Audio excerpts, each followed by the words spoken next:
Well, there we go. We're starting off with some laser ball. This was Derek versus Steven.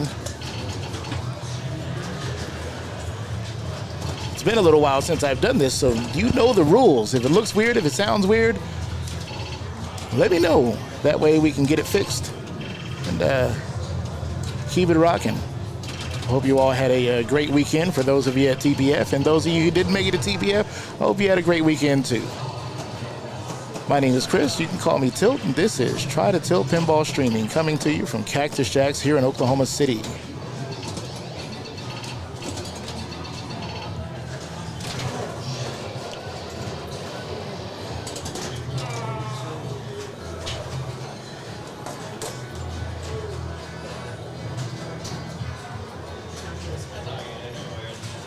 We're doing heads-up match play, so think of it as a flipper frenzy.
Okay.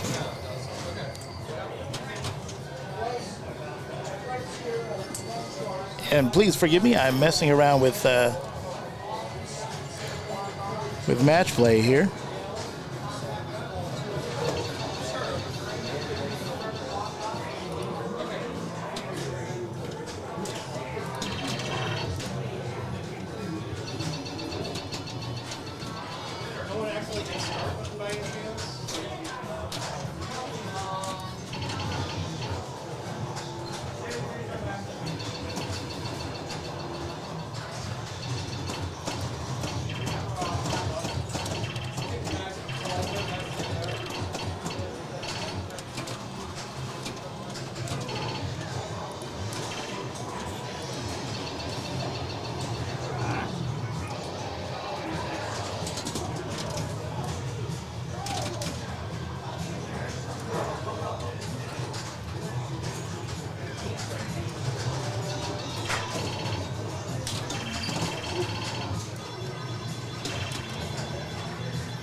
All right, T-Bird in the house. What's up, T-Bird? How you doing?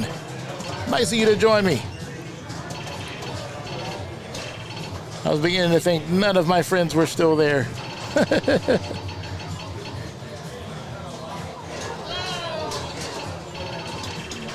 Recovering, huh? Yeah, yeah. Yeah, me too. Me too.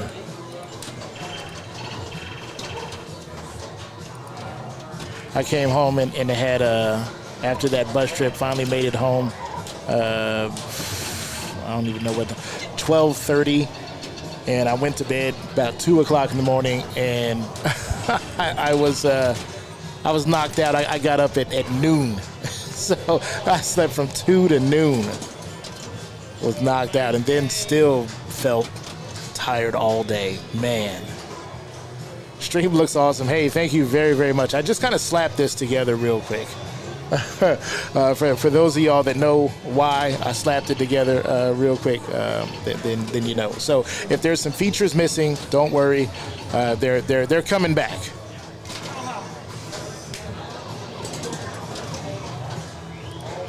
But T-Bird, I am super excited. So here we are. This should be ball 3, I think.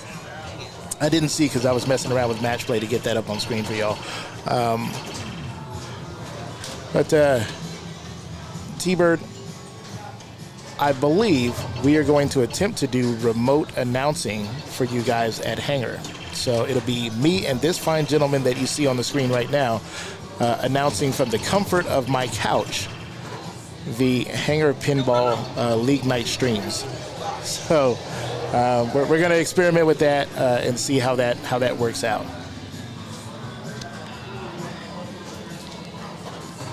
And that's it. Howdy, everybody. Welcome to Classics Night here at Cactus Jacks. Great opening game on Laser Ball. So, if you guys don't know, how it works is with the Flipper Frenzy or this Match Play Max, it'll be heads-up matches for each player, and we'll do that for 2.5 hours. It should equate to roughly 10 games for every player. Some players will go through it a little faster and have like up to 12 games. But the most games at the end of the night wins. And once you play your games, Spoilers, but it's looking like we got a couple of different tables you may not have recognized on the floor tonight. So getting excited. yeah, we got some new stuff. Paladin Arcade just resubbed for 17 months. Bam! Thank you very much, Paladin. You are a pal, and then some. You like that? I just made that up on the spot. You are a pal, and then some.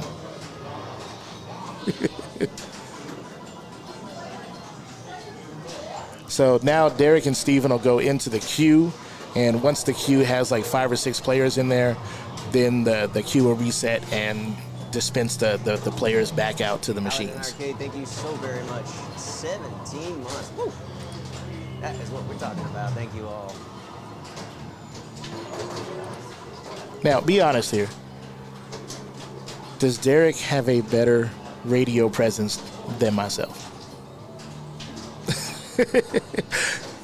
I'll admit he's pretty smooth on the mic, which is why I took advantage of the opportunity to have him be a part of the stream directly.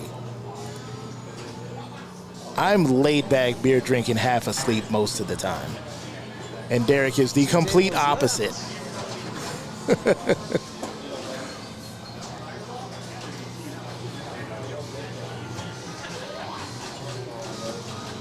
So if you haven't been to Cactus Jacks here recently, some new stuff came out. We got the Scooby-Doo. We had that about a month ago. Yeah, about a month ago exactly. You guys want the rig or not? All right, just checking. I don't know this game. Laser Ball. You know this game, Laser Ball. Come on, man. People watching this thing, it's a waste of time. Nah, that's how we get it out there, man. Oh, don't be like that, Gary. 10 people for a stream that's only been live for 10 minutes? That's pretty rocking.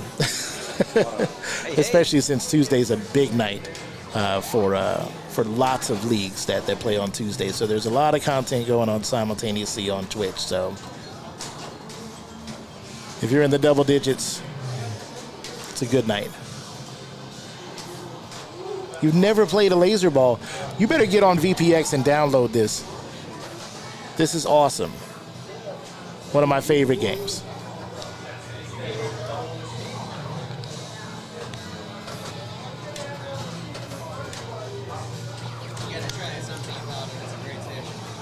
I'll make a goal of it. Try to hit 1 million on laser ball. All right, so looks like we got. Let's refresh. Let's see. Okay, this is match play next, so I'm trying to figure out how to Because if they're coining up, so see, it still says Stephen Ferrister. So let me refresh that. Or do I actually just have to? Ah, there we go. Okay. So now we've got Eric Fermanis up first. He's already got one win in the bag versus Alan Hamby, who I believe is relatively new here at Cactus Jacks, or at least new to league. Oh, and he didn't even try to save it. What's up with that?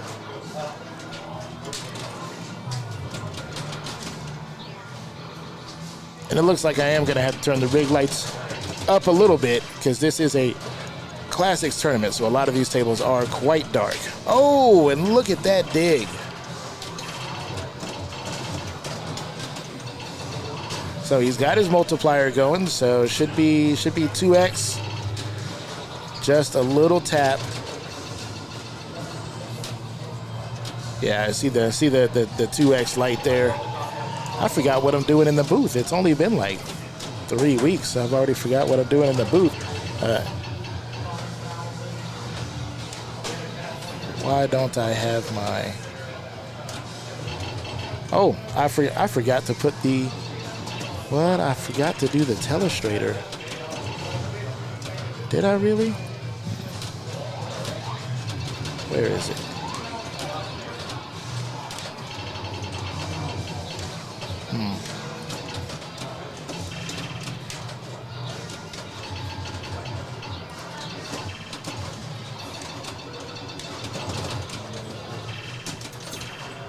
Pause scene, instant replay. Oh no.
Uh-oh, your boy Tilt did not set up the telestrator properly. That's one of those things that I need to work on.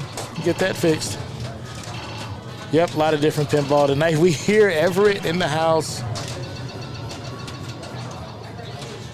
Game Club Central, I thought you were a pro at Laser Ball, Paladin. Calling Paladin out. Do we need to have a Laser Ball battle? First one to 1,000,000 points on Laser Ball. And we'll have to double check and make sure that Marty has his tilt bob.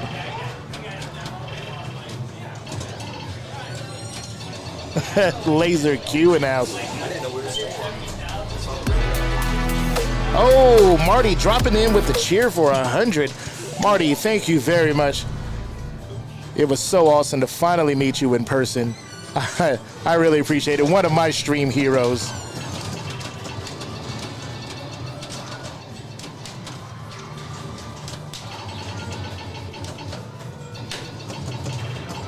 Alan Hamby looking pretty strong on this one. Oh. Has a drain going into ball 3.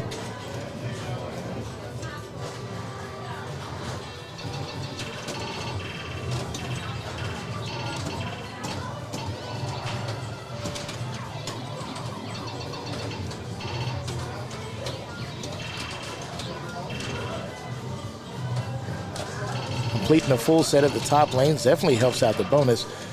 Watch that side flipper. Nice stop there with a gentle nudge.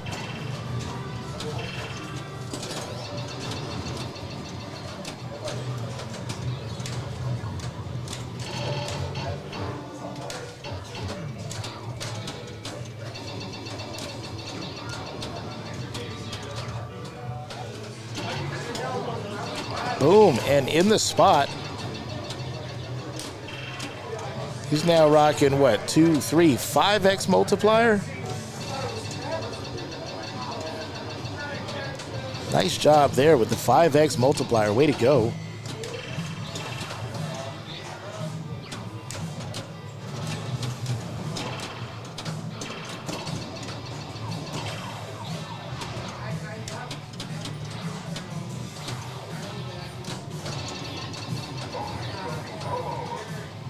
Oh, and just one short.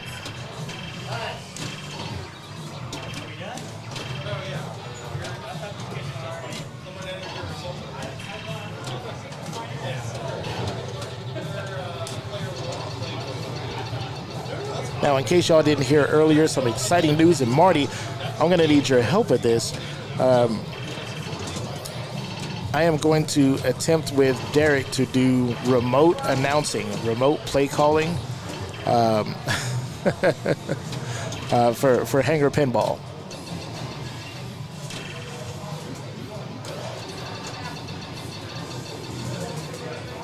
Which might be challenging to do because there might be some lag versus what we see on Twitch versus the actual play happening in real time. So I'm not sure, but I know when I have people do Discord voice chat and they're watching it, like when Travis Murray commentates on the stream, it seems to be pretty much in real time, but that's with Discord. So I'm not sure if I should use something like Video Ninja, Twitch Guest Star, or Discord. Yeah, so Guest Star was the one I was going to try. I'm kind of half and half on Guest Star or Video Ninja. You prefer Guest Star? Okay, well, you definitely got to show me what's up with that. I know we experimented when it was when it was new, but I think I was a guest in your stream, not really setting it up another way. So if you want to be a part of that testing and helping us out, Marty, I would super appreciate it.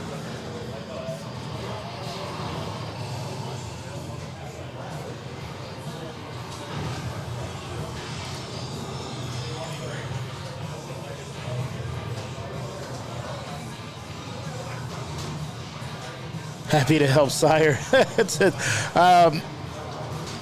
Don't accuse me of siring anybody. I ain't nobody's daddy.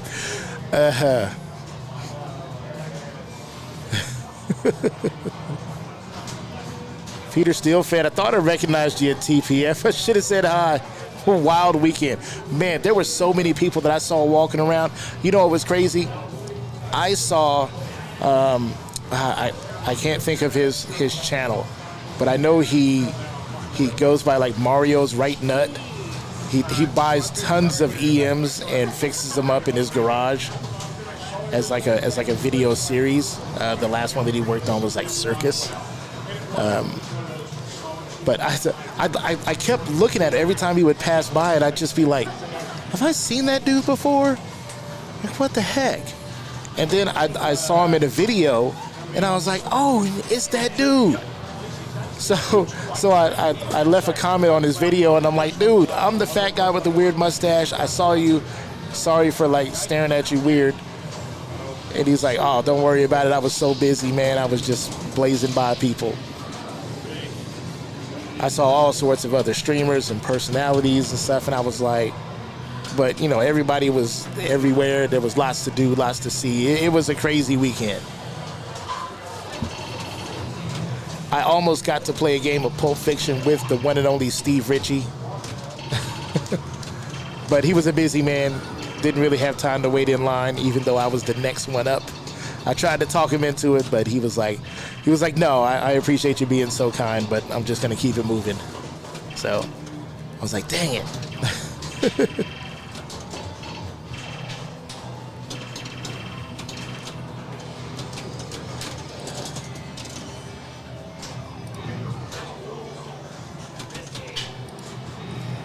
Okay, so why did I refresh Laser Ball, but then...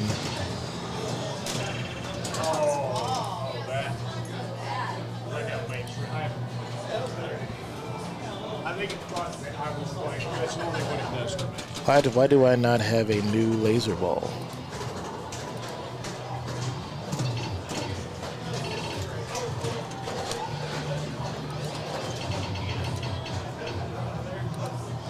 Okay, so there's our Fathom, and laser ball should be. So have they not? I played a round of Final Resistance with Steve. Oh, that had to be cool. Okay, so I forgive, guys. I don't think they've updated it in match play.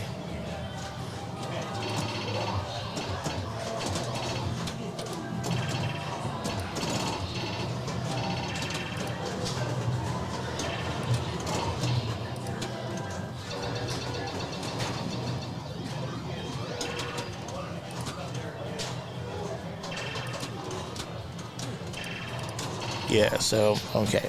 With this new next match play, we're going to have have some coordination going on here with updating the tablet, because this is not updating for me. So I apologize about that. So that we don't have any mix-ups, let's go ahead and just turn that off for right now.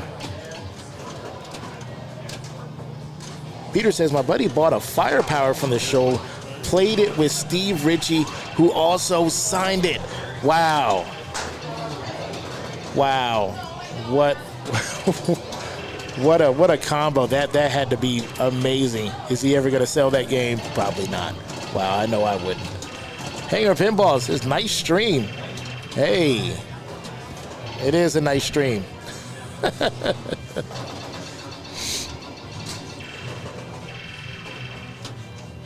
It's so awesome to have so much support from everybody. It's everybody from Hanger Pinball to Double Danger, Lords of the Game Room. Who else? I think I still need to talk with Eric from Titan Pinball. Who I know I'll be collaborating a bit with when it comes to the Southwest Pin Masters and going out there to do the stream. I also forgot the name of the booth, and I'm so sorry that I did, but he was the one who was selling the alternate back glasses from Flyland Designs.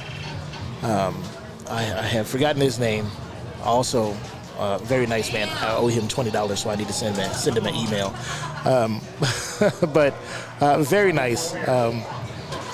All kinds of people coming out of the woodwork to help me keep pushing this thing forward, streaming in Oklahoma. So Oklahoma and beyond. Let me correct that. Peter Steele fans, Steve Ritchie is a nice man. Yeah. Yeah, he sure is a gentleman, and it was really cool to see him and just have a couple of words with him. He makes so many of the games that I really enjoy, like Ninja Turtles, Metallica, Rush. I mean, just man, that double in lane on every game that he makes, man, it just be tearing me up. Love Steve Ritchie. He's awesome. Oh, I thought he was going to get the triple up down on that. It wouldn't have been for very many points, but it would have been cool to see. Oh, just skips over Mark Hawthorne, everybody. He's putting up some points now, up into the 3 bills.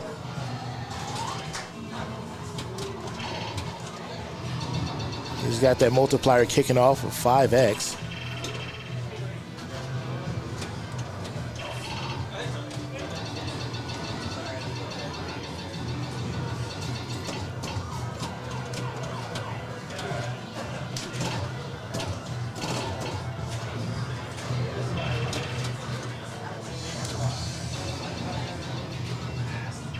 Pulp Fiction was sick. You know what? I must be the only person that played Pulp Fiction and was like, Game Club Central, I put a deposit on Pulp. Wow. Wow, dude. Welcome to the club of pinball ownership. Congratulations, man. I feel like I should feel bad because everybody freaking loves it. All right, we got Jessica Schmidt up. She's going to try to catch that 475. I thought that till I got to my ball 3, and then it must have been an epic ball 3.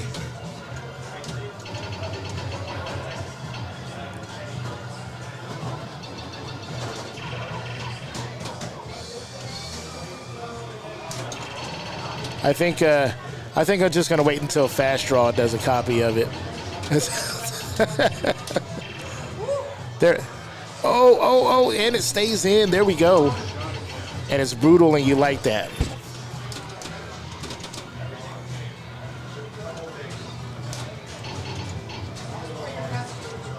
All right, ladies, you heard it. Marty likes it brutal. Realistically, no one there got enough time on any of the new machines. Thankfully, I was lucky enough to acquire a vendor pass, so I had a good amount of time with all but 2 games. Galactic Tank Force, I just had a couple of games on, and Pulp Fiction that I just had the 1 game on. But everything else, I had plenty of plays on because I was able to get there early and stay a little bit late. And play some games. Got to see Seraph do pretty well on Foo Fighters. He said that he was able to achieve the mini wizard mode his first time through, and said that the game was a bit on the easy side.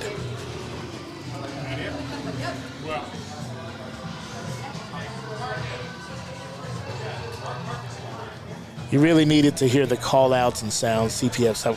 Yes, I was super happy that I did get to play Galactic Tank Force out in the hallway when they had it out in the hallway. Much quieter, and they had the volume cranked a bit on it. And listening to the dubstep and the call-outs on that one, it was a lot of fun to play, and it was easily one of my favorites, and probably because I could hear it. That upstairs room had a GTF and a Godfather. Galactic Tank Force was my favorite the time I had. Okay.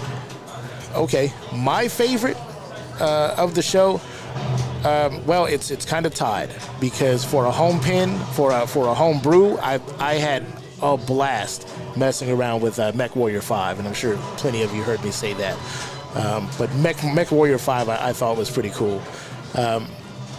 But my favorite commercial pin at the show was Pinball Brothers Queen.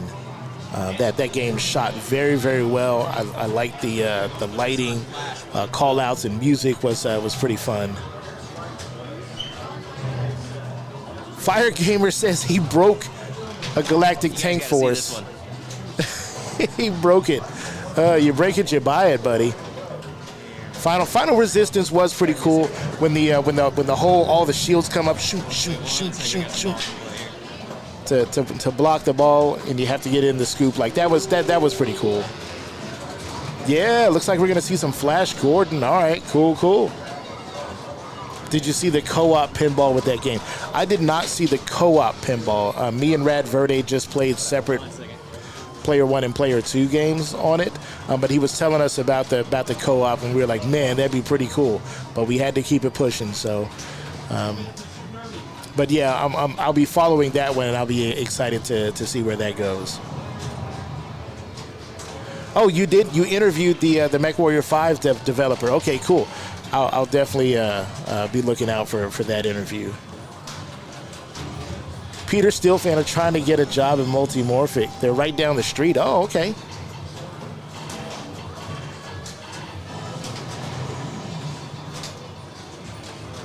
Ball 3 on Galactic Tank Force decided not to eject into the plunger and triggered a drain. Ah, bummer. Well, that's pinball. If something ain't breaking, you ain't doing it right.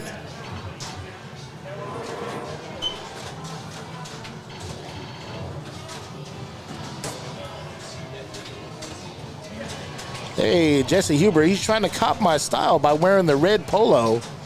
What is this? I thought I was the only one with a red polo. Next thing you know, next week, he's going to show up with a pair of suspenders. And then I'm out of a job. But I'll still have the mustache, though. They'll never take that from me.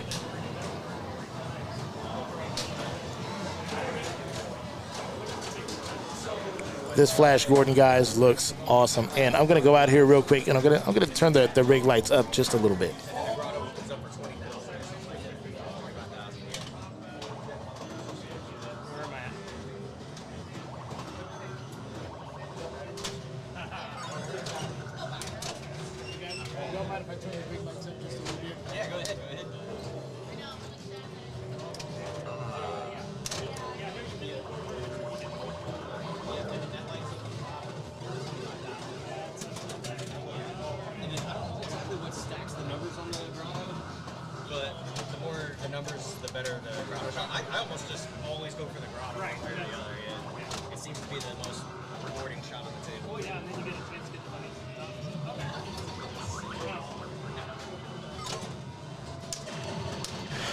All right.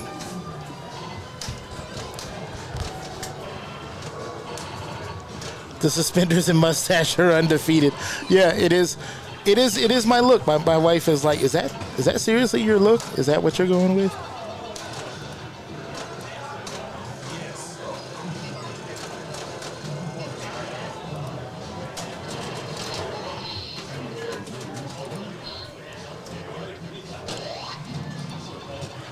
All right, so 2 versus 2 on Flash Gordon, Derek Rodler and Kate Olivia Pierce. Kate Olivia Pierce, I believe, scored 10th in the women's division. That's an excellent finish. So like 10th out of 60 players or something like that. I mean, freaking awesome. So new here this week at Cactus Jacks, there's a Buck Rogers, a Flash Gordon, an Elvira's House of Horrors, and I thought there was one more. Oh, a Sky Jump.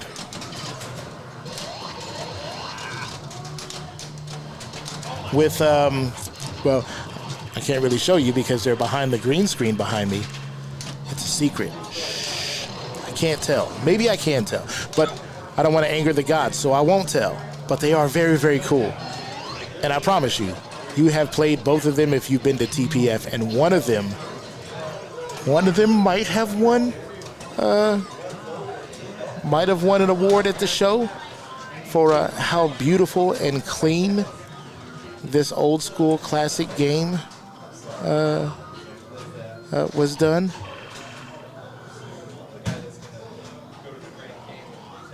Man, I wish I could spin a ball on my finger.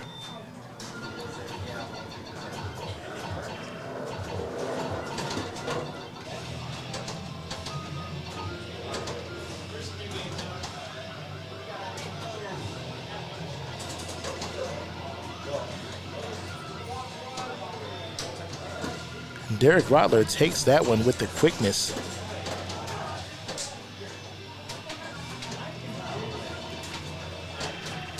If only I lived a bit closer to OKC, going to league nights would be a lot more feasible. But where you at, man? Where you at? You should just make it a league day. All right, looks like they're about to coin up, and I'm going to get a better angle on this.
All right, now I think we got a better angle on the game. What do y'all think now? Look at it. It's pretty. Look at those highly polished mirror finish on the ramp. Oh, you're in Stillwater.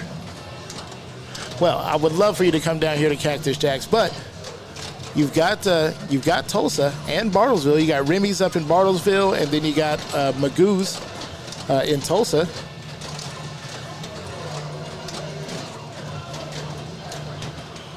Both of those pinball halls are owned by my friend Mike, with the owner of Hangar Pinball. Definitely go check him out. Fly with the captain. He'll take you where you need to go.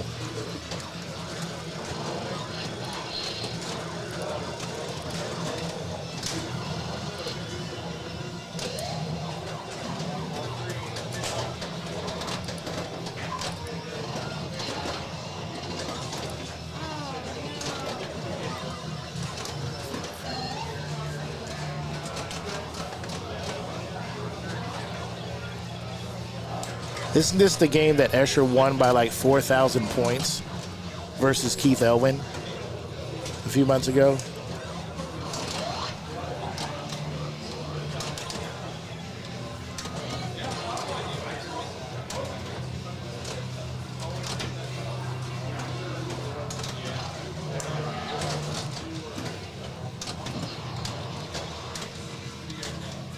And tonight is a lot of people's first night playing this game.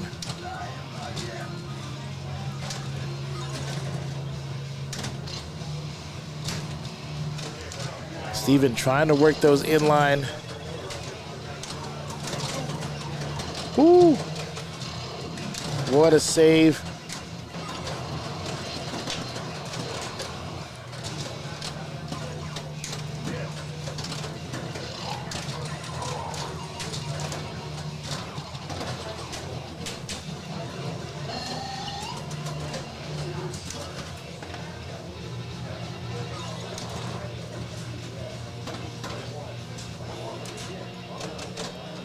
Yeah, buddy, those inline drop targets took it over the top, baby.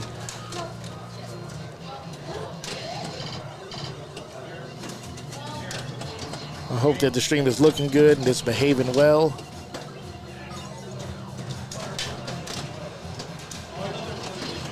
Like I always say, you know the rules, but if you're new here, I'll repeat them.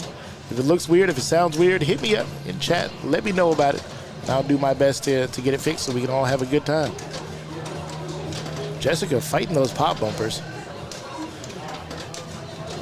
One inline drop target down. Is she going to go for more? Yes, she is.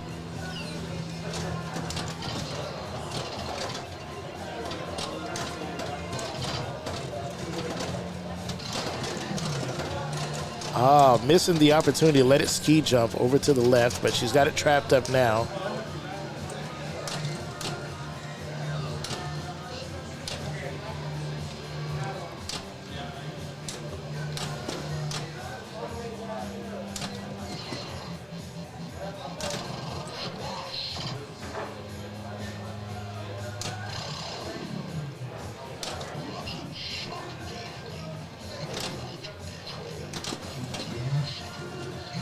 Oh, wow.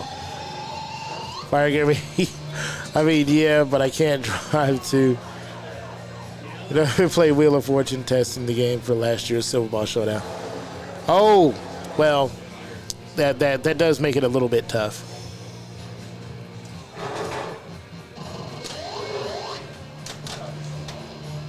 It's so weird. When I was there at TPF, like a lot of people, unless I just like knew their face and knew who they were, like some people would come up and be like, you know, hi, my name's Jason, and I'm like, who the is that? Like, I don't know who that is. Like, but then they would say their Twitch handle, and I'd be like, oh yes, I know you. It's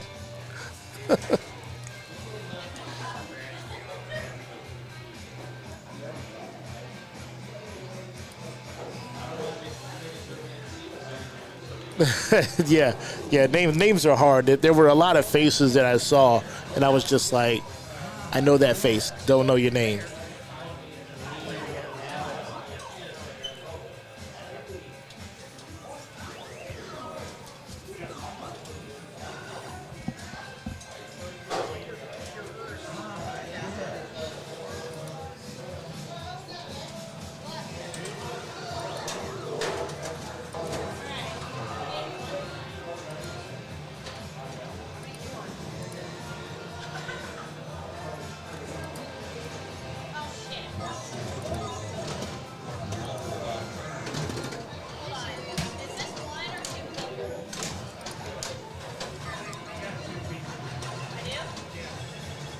Yes.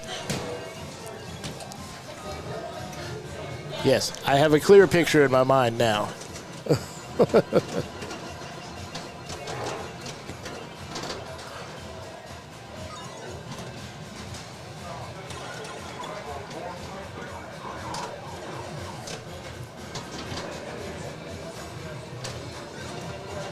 As soon as you said Wheel of Fortune, I was like, now who the heck did I test Wheel of Fortune with? And then I was like, oh, I remember.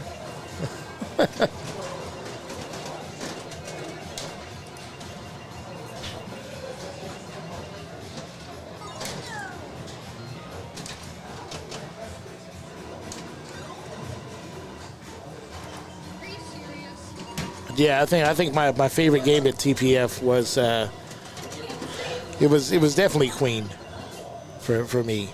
I really enjoyed that game. Not to say that I didn't enjoy the other games. I thought Foo Fighters was a wonderful game, and I certainly hope that we pick up the premium for here. I like that upper play field, and of course I like the dead post.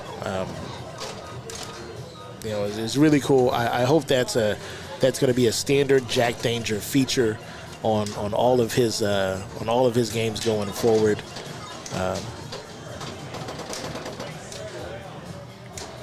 Although I think that the dead post should have been incorporated into the pro, and just delete the some of the big toys in the upper play field on the pro, but still keeping the dead post.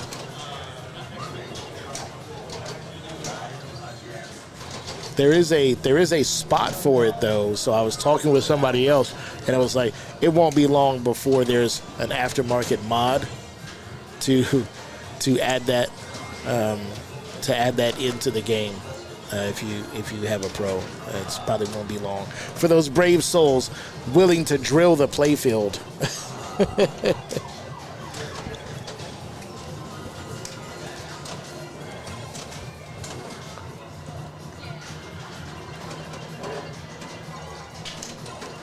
Okay, and hopefully we would get moved to another game here soon.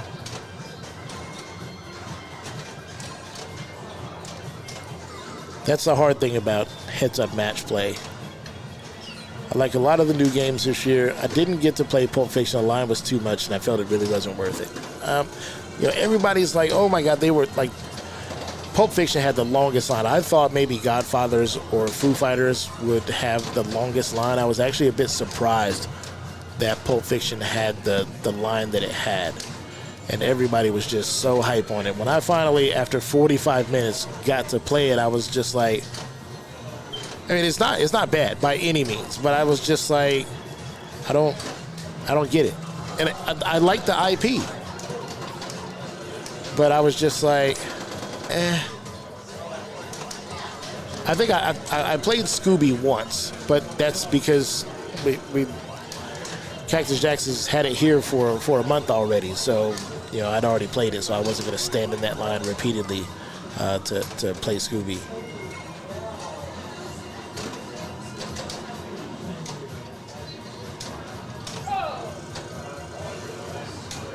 Now, what I find strange is that everybody's talking about like Galactic Tank Force and Pulp Fiction, and of course Foo Fighters, but strangely, almost nobody is bringing up Godfather, which I thought shot well.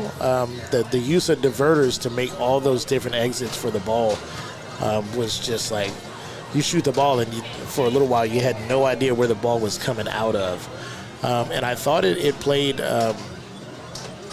relatively smoothly. It didn't feel floaty. The flippers didn't feel weak or underpowered, which is how I find most Jersey Jack games to feel. It's slightly floaty, and the flippers don't seem to have that snap that some other manufacturers have. But Godfather, I thought, played really well. And I enjoyed those. I enjoyed Godfather. Now, would I pay the cost of Godfather over some of the other games?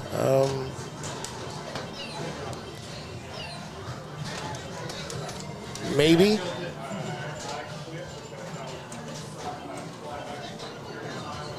But if I was only walking away with one of the games, Godfather, Foo Fighters, Pulp Fiction, Galactic Tank Force, Fathom Remake, the multitude of others, Scooby. I don't know if I would choose Godfather over, say, Foo Fighters. Maybe I would choose it over Galactic Tank Force. Maybe. Godfather's a bit odd. It might be because it's a wide body and normally don't like wide bodies. I think it's all right. Would never buy it myself, but I see the appeal. Like, to me, it would definitely be, it would be for somebody who is really into the Godfather as an IP.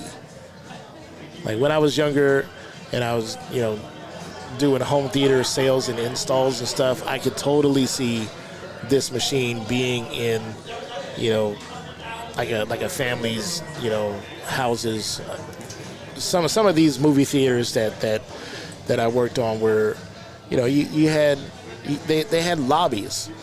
Like you walk downstairs in the basement and it was like a fully finished room and the entrance to the family movie theater. The family home theater, and they had popcorn machine and with a full lobby and movie posters everywhere, and I could see this Godfather machine prominently displayed. Like I could see that, and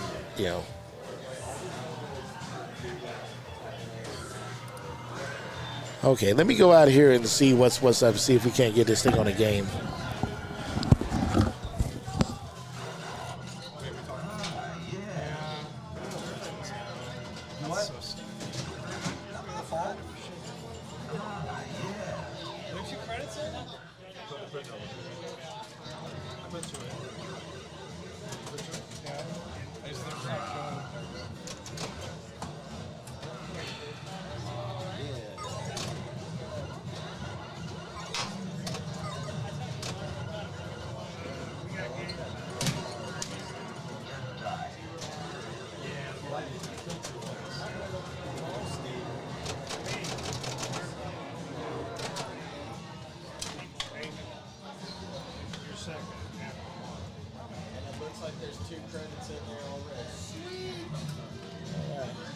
Okay, guys, we're gonna bring y'all some Fireball action. Get your drinks ready. If you've never drank Fireball, you are missing out.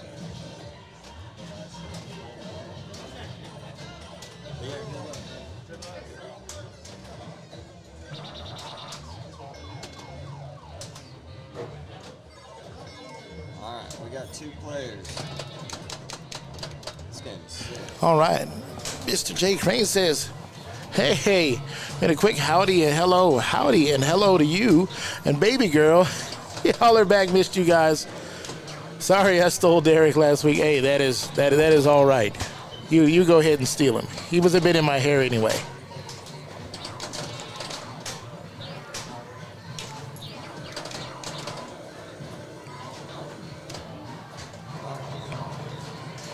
Oh, Fireball claims its first victim.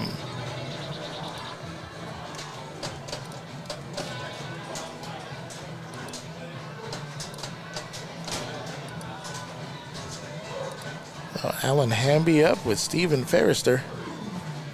Did he tell you I kicked his butt in pinball? No, he failed to mention that.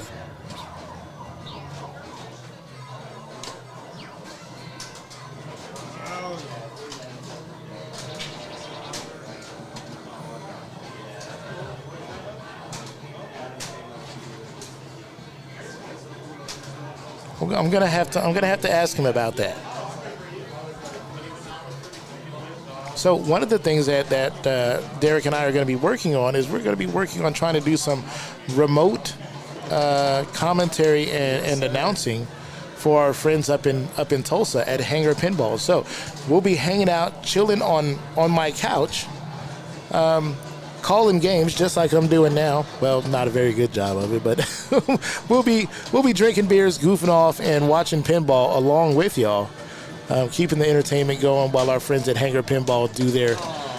Oh, what happened there? A fumble. While our friends at Hangar Pinball do their very best to collect them whoppers. Fireball with its second victim now. Yeah, you darn right. He won't admit a girl kicked his butt.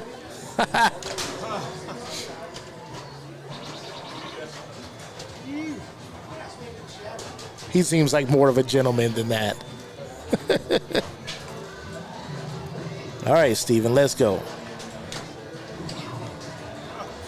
Whoa, oh, yeah, there we go. All right. He's got his first lock.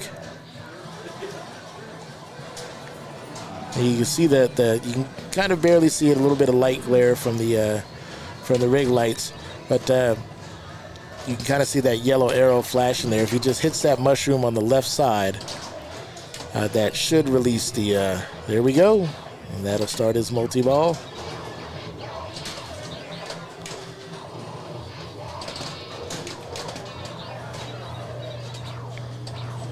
Oh, one is out of there. Oh! Yay for the kickback.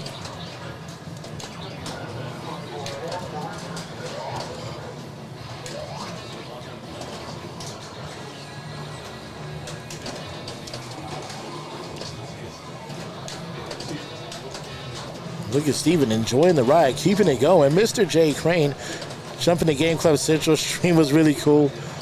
To meet you in person, hey, no problem.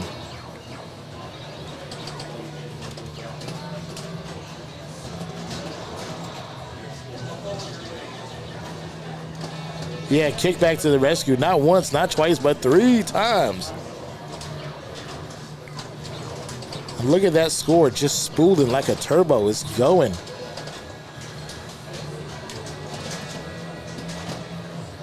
Yep, it's all classics tonight. This is a heads-up match play tournament, very similar to Flipper Frenzy. All right, he's got another ball locked, and you can see on the right side that that mushroom there with the yellow arrow pointing to it is flashing, saying, "Hey, hit here and get a multi-ball," and that's not going to happen there,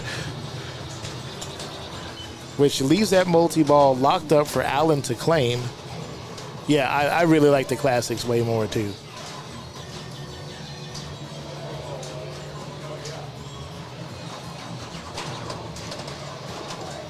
Oh no. Oh no. Another one bites the dust. And another one's gone. So Steven already over 1 million points there. So Steven with a walk-off home run. Yeah, might as well play it. See if we can get to 2 million. An amazing ball for Steven. They're a bit more simple. Can be really unforgiving. Yes, if you can. The rule set might be simple, but playing a classic and playing it extremely well teaches you a lot of the fundamentals of pinball, because you're not having to deal with all of these ridiculously elaborate rules and a million different shots and stuff. You learn how to nudge. You learn how to trap up a ball. You learn, choosing your shots, your timing, and all of that stuff. So by the time you do make it to a game like Rush, you got your fundamentals well in hand. Now, I talk like I know what I'm talking about, and like I can demonstrate what I'm talking about. That ain't the case. So I know how it should work. Making it work, completely different. Although I did, at TPF, for some weird reason, I did play pinball really well on a lot of the games that I played, which I was surprised at, because I'm like, man, it feels like I haven't played pinball in a long time.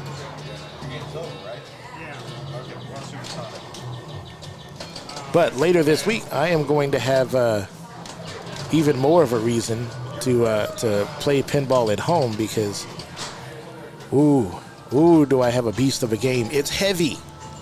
Ooh, yeah, is it heavy? It's a wide body. Woo!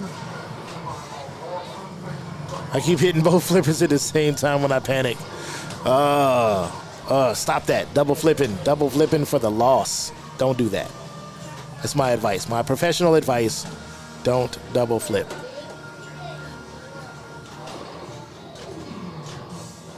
Baby girl, if there was a game you wish you could be good at, what game is it? New, old, doesn't matter.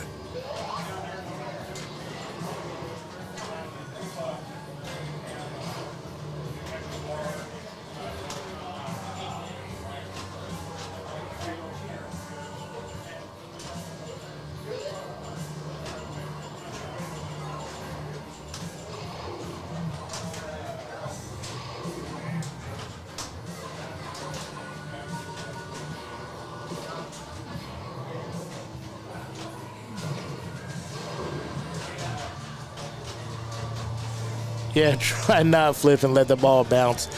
That's a hard one for new people, even people who've been playing a long time. That's a hard one. Is having faith in that dead bounce from one flipper to the other, because your natural instinct is, oh God, the ball's coming towards the flipper. I better hit the button.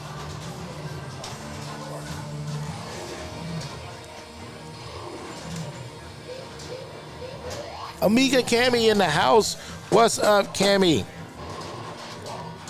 That reminds me, I need to get my my blurb added back into the stream. So sorry about that, Cammy. I will try to get that popping for next week.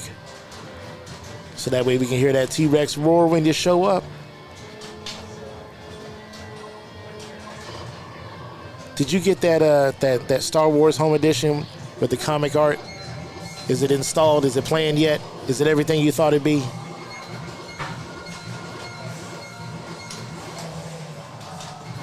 Yeah, I had a feeling you'd be playing Star Wars. Heck yeah.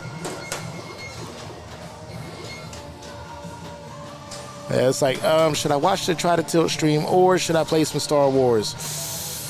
I don't even blame you. But I'm glad that you're here now.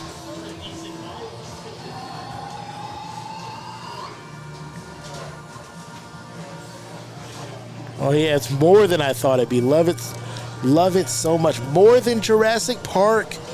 Oh, don't let Jack Danger hear you say that.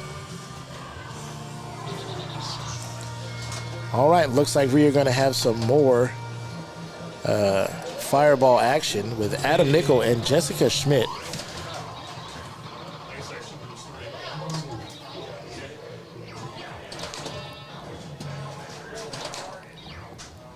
I saw a bunch of videos of TPF. Saw you were there. Oh my God. Why not both? Hey, why not both? Baby girl says probably in Classics Playboy. I don't know. I can't seem to get anything going on that one. And definitely Godzilla. Okay. Playboy can be a little bit challenging, but once you understand how the multipliers work with the grotto keys, at least the concept of the game becomes a whole lot easier. Pulling it off is another thing.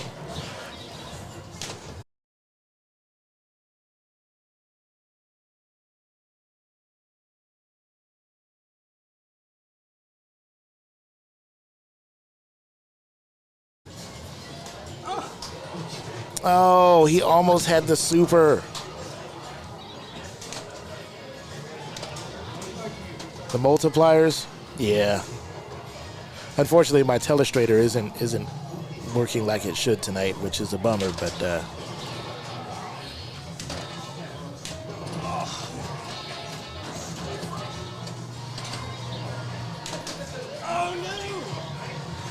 oh, and it looks like my stream might be getting whack on me.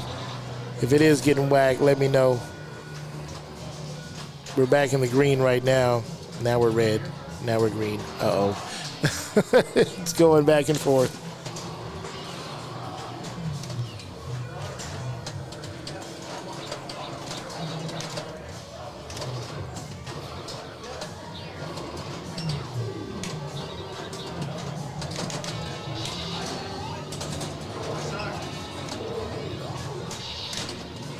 Oh, hey.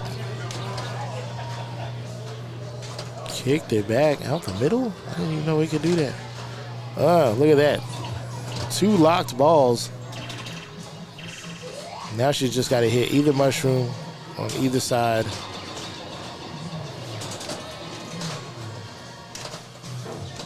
There we go. All right.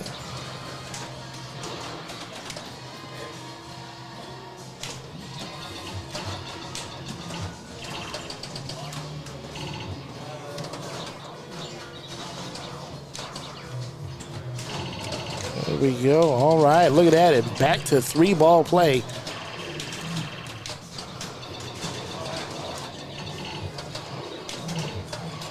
And she's locked up again. Wow, and it's still spooling. Yeah, add up that bonus. Wow.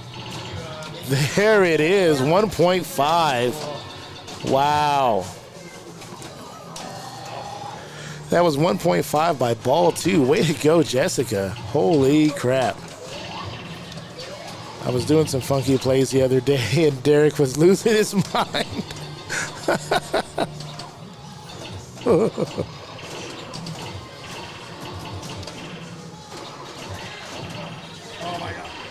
Yeah, I can't even fault Derek for that, because sometimes I feel the same way. Every once in a while I get the missus to play a little bit of pinball with me, and for some weird reason that beginner's luck takes over and she starts like just doing crazy, like just hitting every shot on Attack from Mars, and I'm just like, are you serious? You can't miss? I've been playing this game for like 3 years, and you just stumble out of the bedroom like, oh, I guess I'll play a game or two with you, and you get like 8 billion on Attack from Mars. Man, get out of here. Go back to the bedroom. Leave me alone. Leave me to sulk.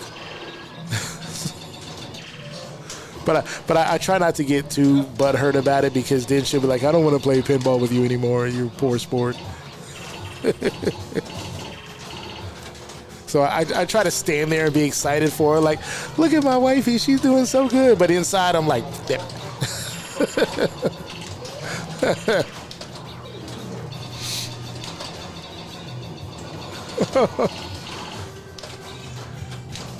What is it with women and doing well at Attack from Mars? What is that? Is it the fan layout? Is it the call outs? What is it?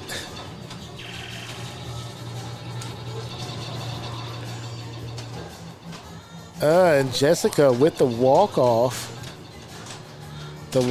home run. She did it.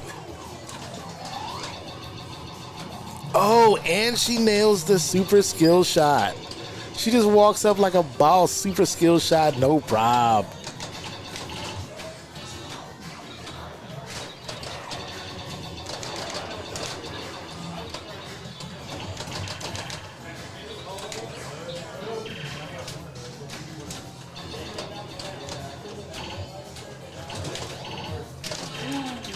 Oh, I had no idea. I always dance real nice with that one. Hey. No problem. I think there's a game that every pinballer plays where they just gel. They just gel with it so perfectly. I don't know what that game is for me. I'd have to think about it a minute.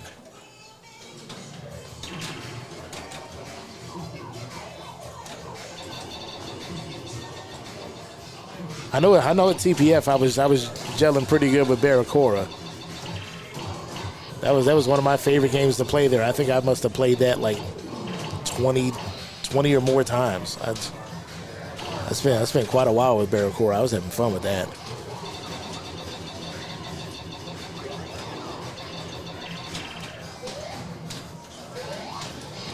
Okay. Let's see. Chad Lauer, is he going to be next up on Fireball? Maybe.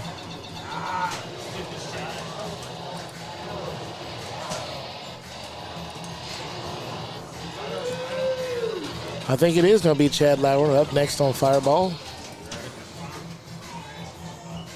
Or no, we're moving. We're moving. Where are we going? Where are we going? I'd laugh if it was Playboy.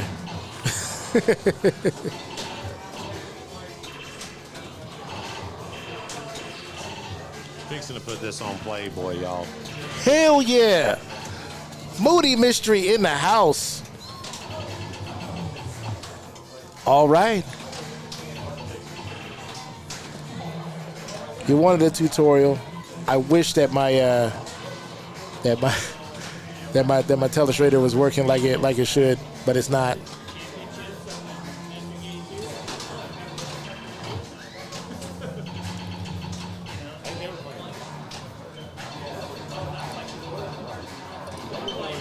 Yeah, they were doing the right side. I don't know if it's multipliers or what. Yep. Yeah, live catching it. Yep. Oh, Snapples is back. The telestrator is back. Okay, sweet, freaking sweet.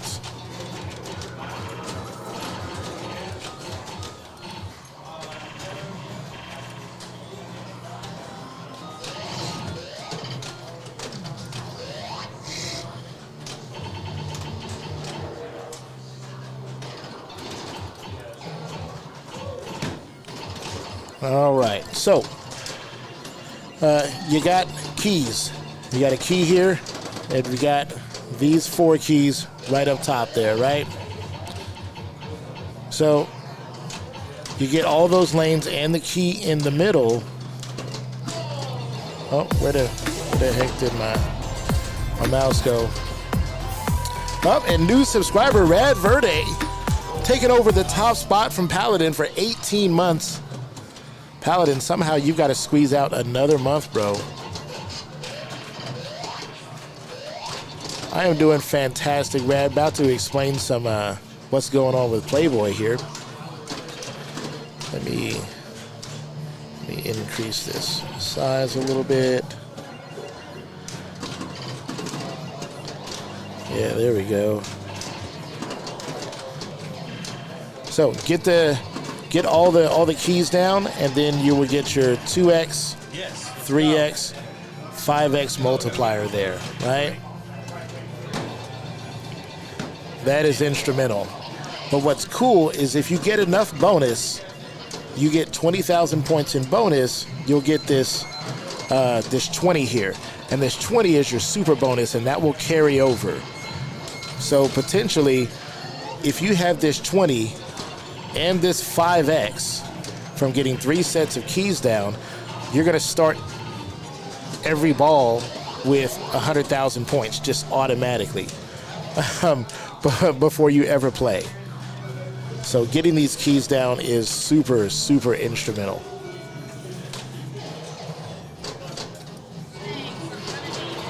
Now the other thing you can do is you got this grotto shot. This grotto shot, this little saucer right here. It'll give you 25,000 points, and then it will kick the ball back up top there. Now, when it comes to the grotto shot, the common way to do that is to off the left flipper all the way around and into the grotto there. But that can be a little challenging to do, especially if it's not a supremely smooth, fast shot. So what a lot of players like to do is just force the issue right up in there, and it will just kind of bounce off this and then go into the grotto there. And that's usually the way most players are going to approach the grotto.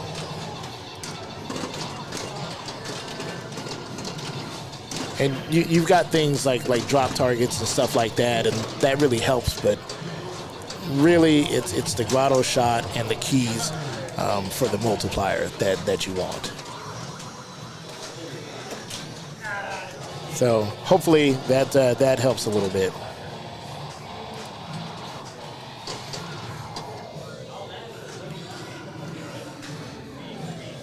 And no, that is not Jessica Smith. That is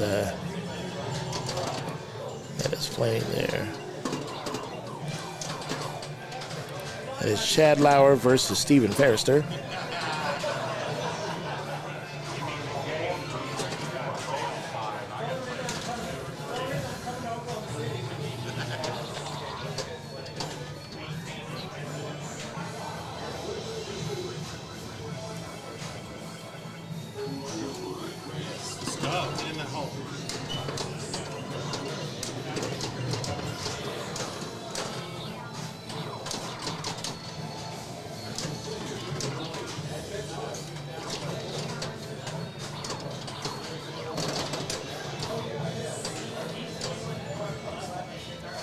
So that drop catch there, killing the momentum of the ball.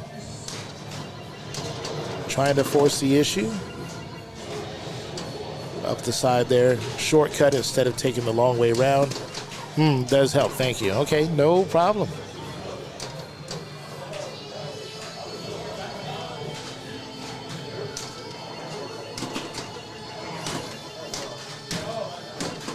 Oh. See, he wants that key real bad, but he bounced it out of the grotto for an easy 25,000 points, which I don't know why you would do that. Plus, if he'd have let it go into the grotto, it just would have kicked out into the top lanes anyway. So he cost himself 25,000 points and a chance at a key. He's got 2 more keys to go. So he's got the center key and 1 more at the top. There we go, into the grotto. He's got to do some delicate nudging up here. He's serious.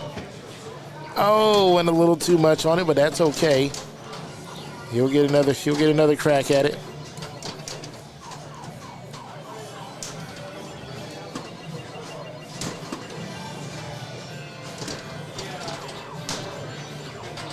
Chad takes his classic playing very, very serious. He does. But Chad is also one of the nicest, gentlest, most encouraging souls that you will ever meet. This man is all about self-improvement and living life with passion.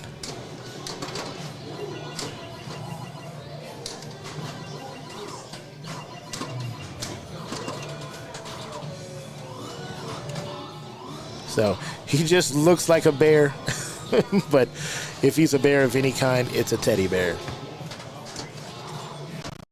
Yes. There it is. Okay, so he's got his super bonus at 20,000 points. If he can get that center key, he'll have 2x, which will be, oh! If he would have had that center key, it would have been 2x, so he would have started the next game. Or, well, that's ball 3, so it doesn't matter. But say it was ball 2, he would have started ball 3 with 40,000 points already. I have started my journey on wanting a pinball machine. I had no clue how big the hobby is. Oh, man, yeah, you have no idea. Lacey J, did you, and thank you for joining the conversation and being a first-time chatter. Did you go to TPF?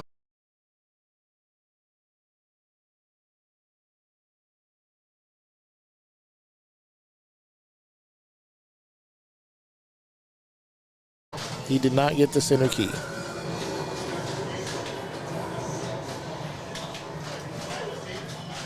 But 310 versus 19,000. Yeah, Steven had a rough game there. But that's okay. Sometimes that happens.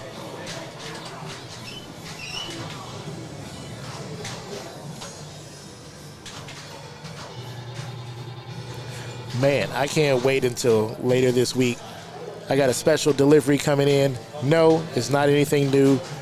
Your boy ain't got money like that. My dad has loved it, and we always visited Manitou Springs Penny Arcade. Okay. I'll give y'all a couple of hints as to what's coming. Let's see, what kind of here? What can we do?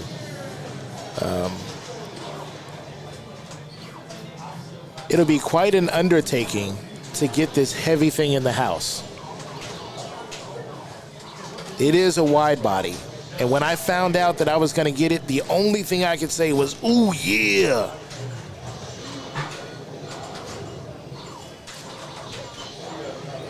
Baby girl says, I know what it is. Derek spoiling the surprise, spilling the beans. If y'all know anything about pinball, y'all might have guessed.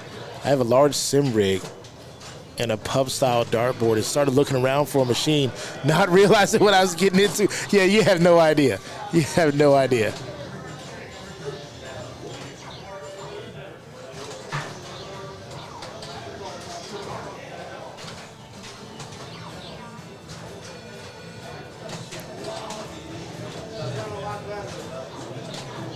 He tells me everything. I know all the beans. Oh, does he now? Does he now? Okay, well, I'm going to have to be careful what I say around him then.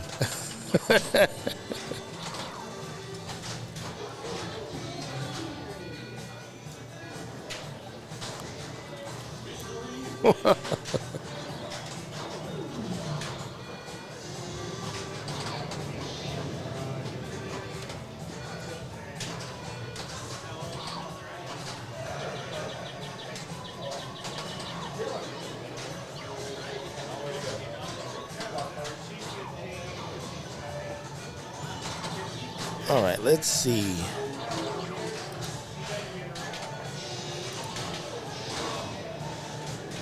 You have to forgive me for just a moment. I'm going to try to... What? No. Let's switch to the new version. Put up some match play. No active.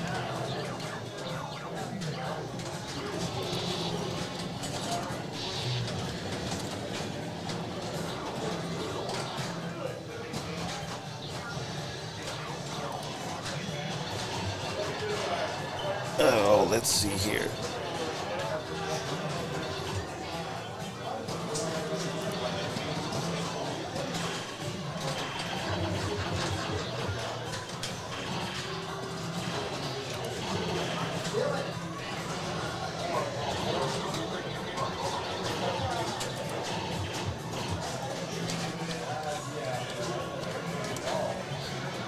Could someone help me out and post this match play link in chat? I can't seem to find it very quickly.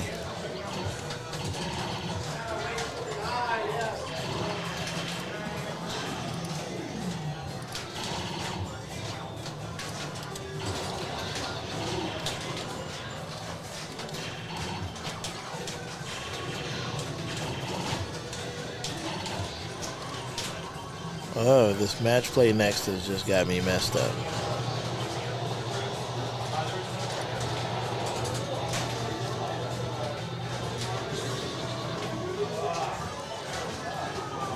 It's crazy. Some people have a small house worth of machines in their collection. Yeah. It's like, are you going to live in those machines? Yeah, I've been to some really amazing collections. I really think that you shouldn't feel bad if you don't have a pinball machine at home or a whole wall of pinball machines at home. Like, nobody that I know that is on my level in life, if you know what I'm saying, has a bank of pinball machines, and really none of them have even one pinball machine. So they're at the arcade like the rest of us. Everybody else that I know that has a whole, man cave full of pinball machines, these are operators, collectors on a high level who have everything else that a responsible adult should have in life. And this is just what they do with their extra money. But it's not something that I could feasibly do, and that most people could feasibly do.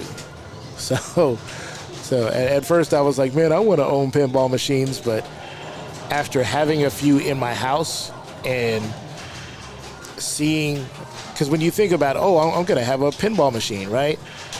Like, just my V-Pin takes up a large amount of floor space. And then to put another physical machine right beside it is just like, okay, wow, that little wall in between the fireplace and the window is full now with just two machines. And then, Todd keeps bringing me more machines, and I'm just like, I've got the couch like pushed halfway into the entryway of the dining room. It's like, thank goodness we don't have, dogs, small kids running around. Like, it just, at one point I had like 6 machines in my living room, and it's like if I had one more, I'd have to delete the couch, and it would be standing room only in my living room. So it's not something that I could feasibly like. No. Right, hard to explain to the wife. I want a 10 grand machine. Yeah. Unless she's just totally down with, and wanting the same thing, it's just not going to happen. Do you like the virtual machine? I love the virtual machine, and I really hope that the virtual machine that I'm building for this client right now, I hope that he likes it just as much. That virtual machine is giving me access to more pinball than I could possibly hope for. Mazroku, haven't seen you in a while. I haven't been here in a while. So thank you very much for joining us. I hope you're doing well. Just got back from TPF the day before yesterday's. That was quite a trip and very exciting. Saw a lot of my friends, saw a lot of you guys. So thank you very much for that. Those of y'all that sat and talked with me, shook hands with me, said hi, recognized the mustache. I appreciate all you guys. It was fantastic. I had a great time at TPF. So I'm going to go out here and try to find another game. So I will be back in a few minutes.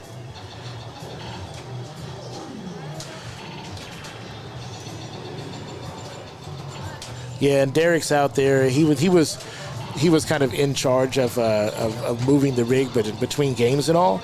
But it's just really hard to this particular format because the games happen really fast. It's heads up, and by the time you're done with your game, you look over, a bunch of other games have already started.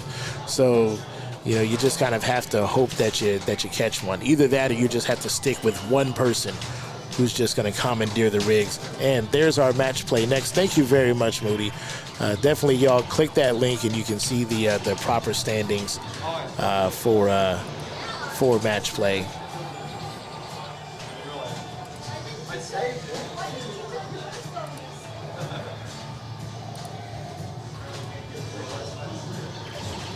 So this is called Max Match Play. This tournament format is exclusive to the new version of Match Play. So 12 arenas, 16 players, and we'll take a look at the standings. So we've got our top 4 players are all tied at 9. Those 4 players are Mike Lonsky, Jessica Schmidt, Derek Rodler, and Eric Fermanis. And then the next 4 players, there's actually quite a few more players tied at 9. Ooh. Or at least no. Okay, let me. I got headphones and stuff in the way. Okay, so 3 players with 6 points: Mike Lonsky, Jessica Schmidt, and Derek Rodler, all tied for first. And then you've got 5 players at 5 points. Those are Eric Fermanis, Gary Brocksterman, Chad Lauer, Dean St. Ange, and Adam Nickel. And Tulsa's very own Jesse Huber is tied with Kate Olivia Pierce at 4.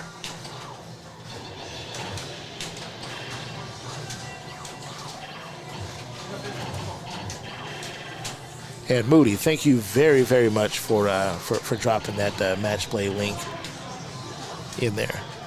Very much appreciated.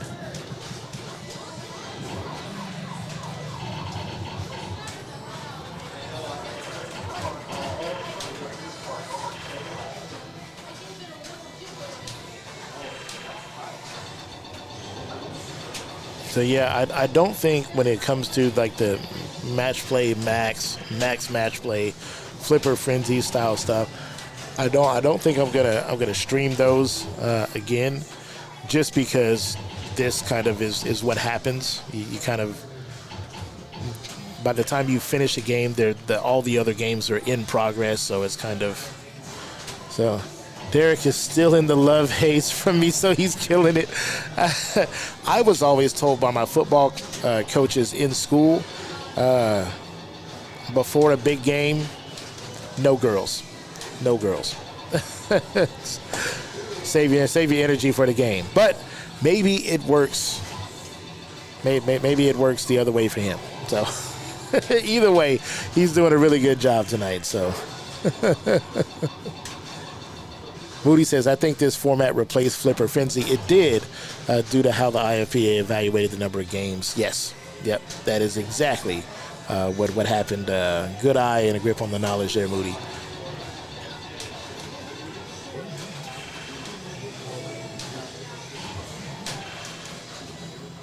And I think Derek is probably in the middle of a game. Baby girl says she's coming down in July. Awesome. All right, so Derek's going to take us to a game. He's going to get us some content to check out. All right, Derek, where are we going? Ooh, Fathom, Purdy. Look at that. All right. Yeah, it looks like he's getting better at lining these machines up. So much as always. All right. Awesome sauce. So there's our Fathom. Who at TPF played the Haggis Pinball Fathom remake? I thought that the game looked beautiful, but as I misunderstood, you can choose the two different modes, kind of the new mode with new sounds and rule sets and all that, and then you can choose classic mode.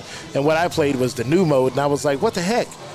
I hit the yellow target like over and over and over, and it didn't light the spinner. I was like, what the? Like, I know how to play Fathom, and it just kind of ruined it for me. And then after the fact, I found out, oh, there you can play it the classic way.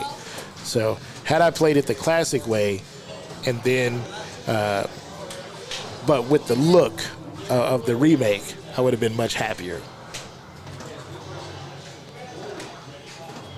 But there's something about the way that just the old school Fathom plays. I like it. I like the old school Fathom.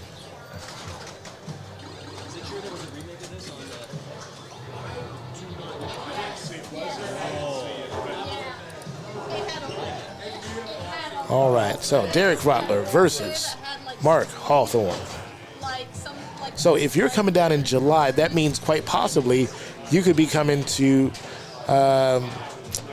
Tulsa, because I'm going to be in Tulsa announcing for the 4-day tournament, the Route 66 Tilt Championships. So basically 4 14-hour days in a row of watching me eat cheesy, delicious food and drinking way too much beer. So if that excites you, oh yeah, and I think there might be some people playing pinball. But for the most part, it's all about me just drinking beer and eating unhealthy food until I pass out. That's what the real content is. And believe you me, I do it really well.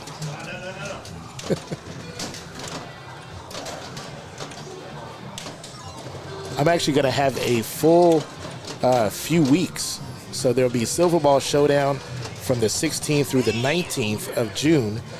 And then the week after that, I'll be going out to Southwest Pin Masters with Derek to broadcast for the first time the Southwest Pin Masters. That event has never been streamed before.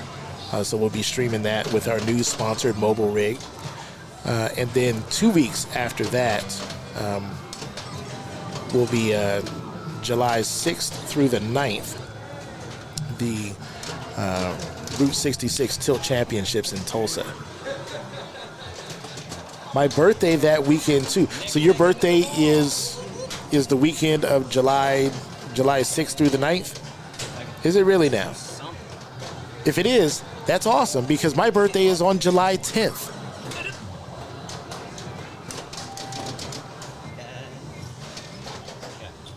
So if that's the case, we just going to have ourselves July 8th. Oh my God, we are just going to have ourselves a blast. I don't know what Derek's going to do. He can stay in the booth, but me and you, we going to have some fun. I can't remember the last time I've had a birthday buddy. Awesome.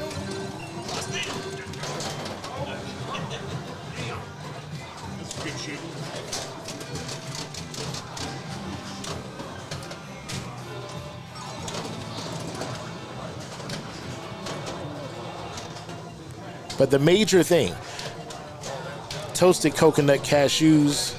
They got to keep me stocked up the whole weekend long. Oh.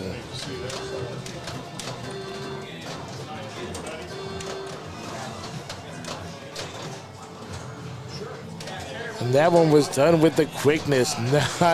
Not really big scores on that one. So looks like that one's over with, but they're going to play a game. They're going to get a redemption game in, which is, for those scores, I would definitely want a redemption game for sure.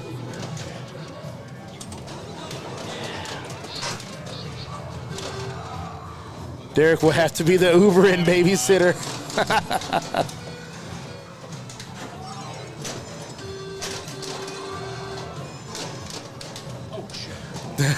Yeah, don't take your hands off the wheel, baby.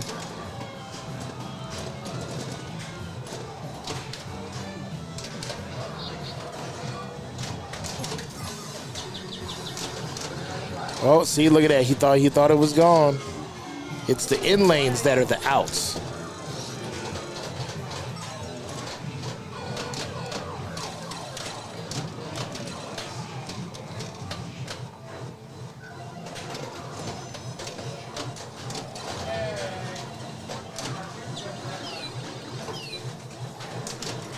So for those of y'all that don't know, there's a way that you can do some high scoring on Fathom, but for the main part, you want to hit this little yellow stand-up target there. That little yellow stand-up target will turn on this light, which lights your spinner shot.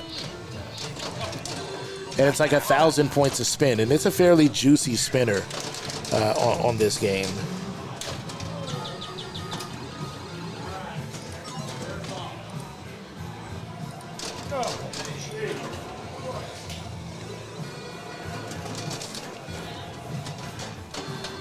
Look at that devilish smile.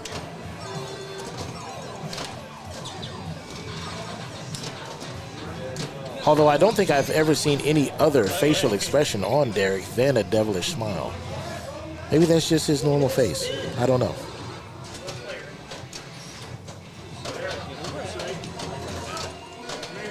Oh, why did he nudge up instead of sideways?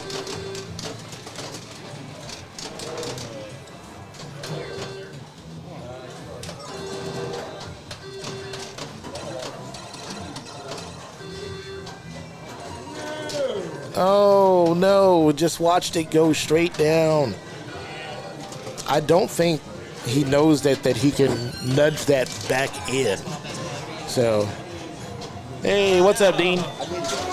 Oh, is that your shirt? I was asking whose shirt that was. Oh, is it Derek's shirt? Yeah, it's Derek's shirt. So they're all gone. I got them all. All right, awesome. All right.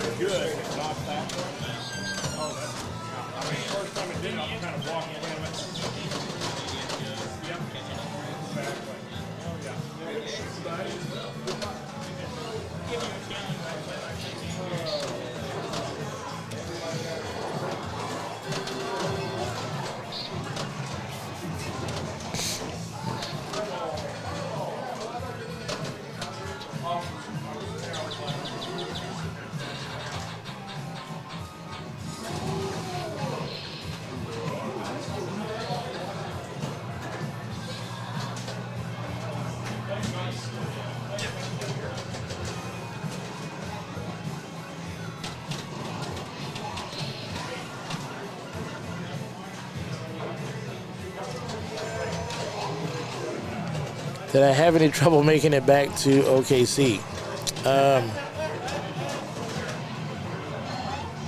Nice, Robotica. Thank you very much for that. I do appreciate that. Yes, Rad. Yes, actually, I did. So it was pretty challenging. So I took a Greyhound bus down to TPF and back. The only problem is that I had to be out of my hotel room by 12, but the Greyhound bus didn't show up in Denton, or wasn't scheduled to arrive in Denton until 8 p.m. So what was I going to do from between 12 and 8 p.m. for 8 hours? I'll tell you what I did. I went and hung out at the loading docks after TPF was over. So at about 4 o'clock, I called the Lyft to take me out to Denton. And then I ate a really long dinner at a place called Brisket Burger. It was a pretty tasty burger. It was one of those breakfast burgers that had like a really crispy hash brown under the burger, and then a fried egg on top of the burger. Poppy seed bun, very tasty. And had an apple pie milkshake to go along with it and some fries. Totally delicious. Watched some YouTube videos while I was waiting on the bus to show up, and wouldn't you know it, the bus was over an hour late.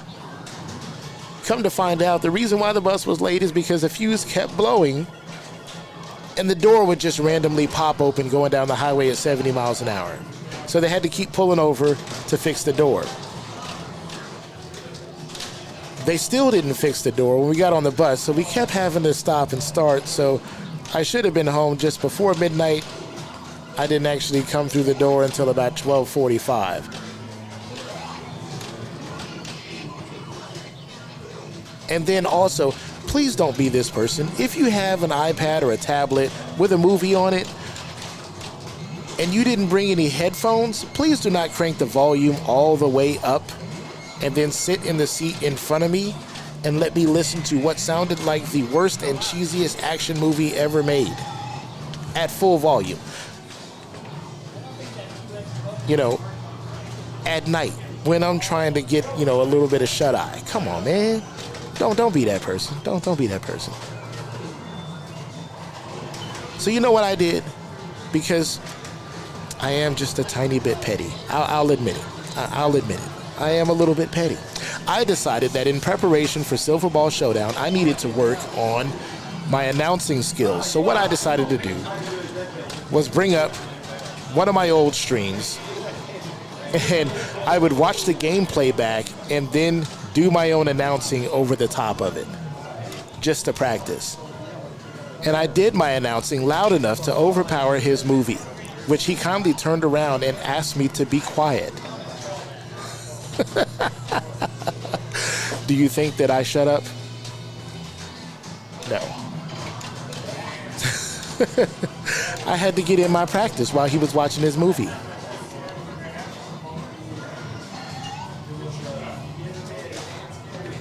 And it was awesome. It was awesome.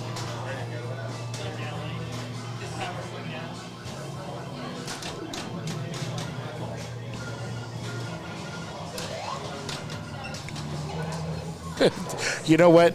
It's a low-cost form of public transportation, and yeah, it just.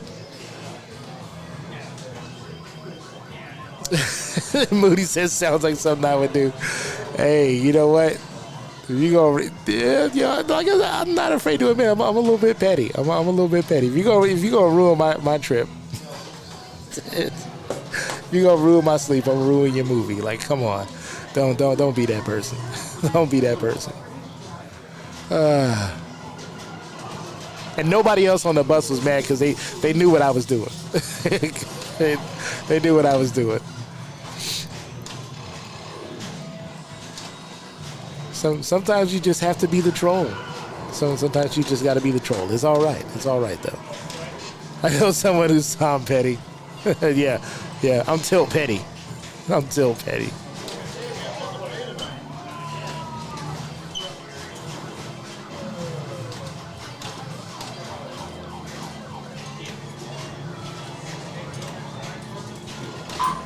Okay, Derek, are we going to a new game? Are we?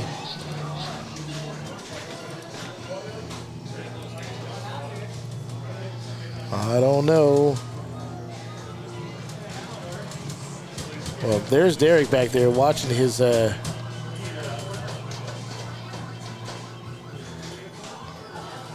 Oh, Derek must be in the queue. That's why he's not playing. That's why he's standing back there. So as soon as he's out of the queue, then he'll probably move us to a new game.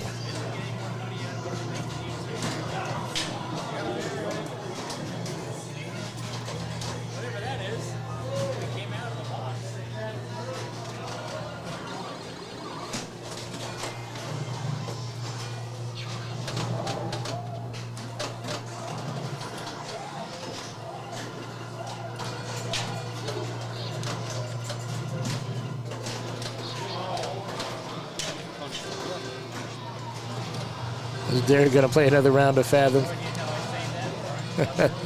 It looks like he is. Thank you very much, Derek, for giving us something to see. Let's see, is he gonna light that spinner? Light that spinner, then rip it. Rip it good.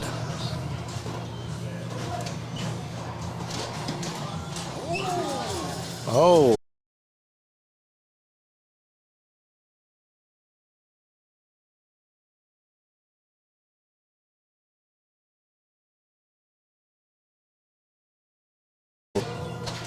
Oh, I thought he would have pegged that.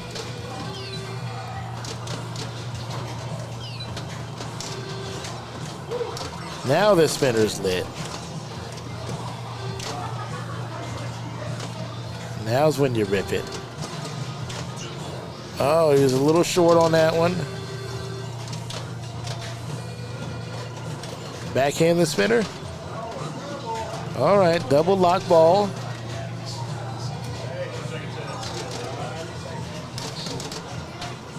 Who doesn't love a good barbecue? Moody, you got him.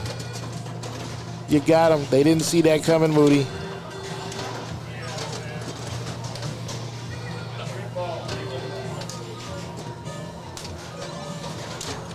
All right, lit on the spinner again. 2 balls locked. He's got to get the inline drop targets down.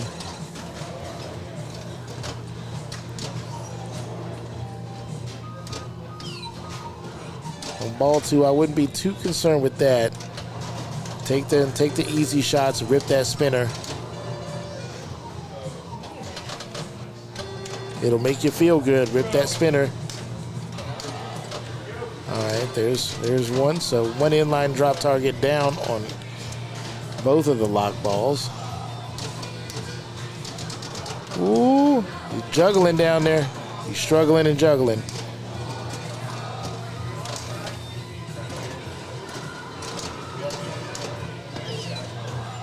All right, 2 down up top, 1 away from a multi-ball up top. A juicy spinner rip, one of my favorite shots. Heck yeah. There you go. Just rip that spinner. Or is he going to go? Nope.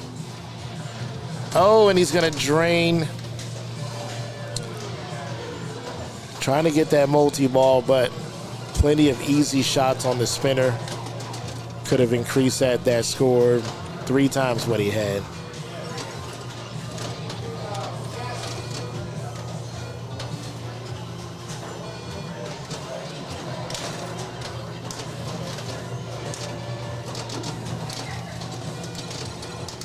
So, oh, and he's out of there. He's out of there with a quickness. Now, instead of going for that, for the lock shot up top by releasing that last drop target, it would have been a little more prudent for that ball 3 to light your spinner here. Once the spinner's lit, then you've got your lock shot there. Now you've got 2 balls and a lit spinner to work with. Much more lucrative doing it that way.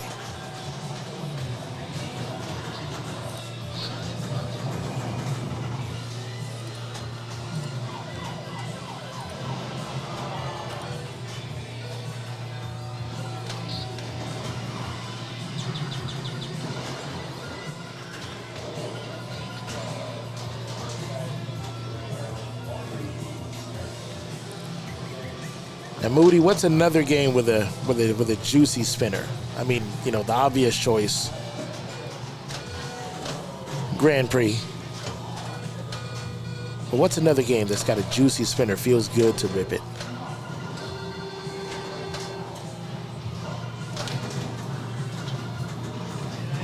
Is it the Hulk spinner on Avengers Infinity Quest? Does it feel pretty good to rip that one? I'll tell you what, a solid rip on any of the 3 spinners on Iron Man. That's a pretty good one to rip.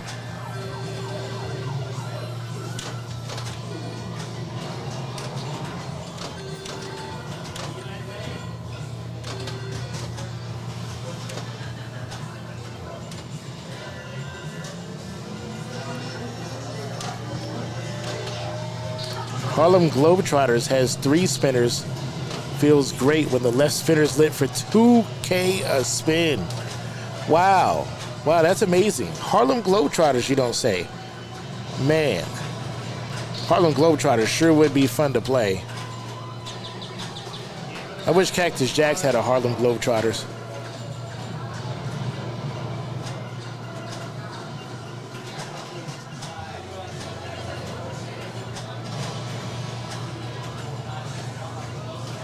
Oh, wait. It would be balling, yeah. There was a Harlem Globetrotters at TPF.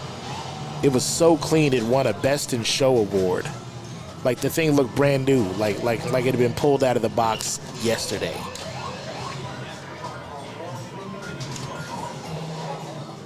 It had a not for sale sign on it. But I think it was sold anyway. Can't remember who bought it. I mean, God, I can only imagine the price of it, but man, whatever person at Arcade bought that, man, they freaking bought a gem.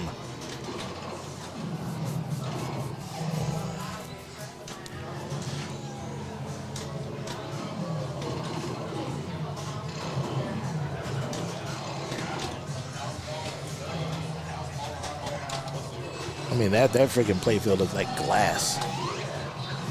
Everything was clean. Everything was brand new.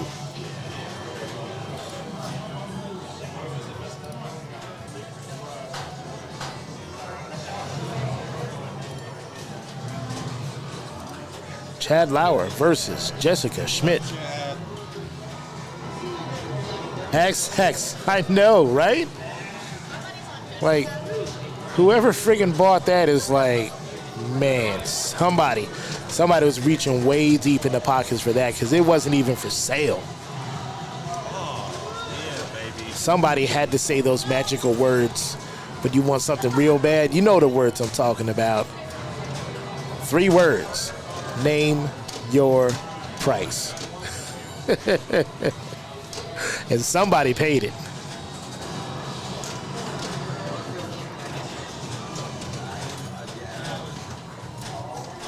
Chad starting off with a solid ball lock. Oh, and a dig to save that one. Just tuned in. What's going on? And Ags 3-7 for 11 months. Holy crap. Moody, I thought I'll pay anything. That might have been the 3-word phrase.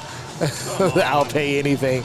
I'll tell you what, Moody, if you would have had the opportunity to play this thing and set your eyes on it and see how beautiful this friggin' Harlem Globetrotters was, yeah, you might have said the same thing too. This thing was just, it was unearthly. I swear to God, it looked like it came out of the friggin' box that same day. It was so beautiful. And look at that live catch. Did y'all see that?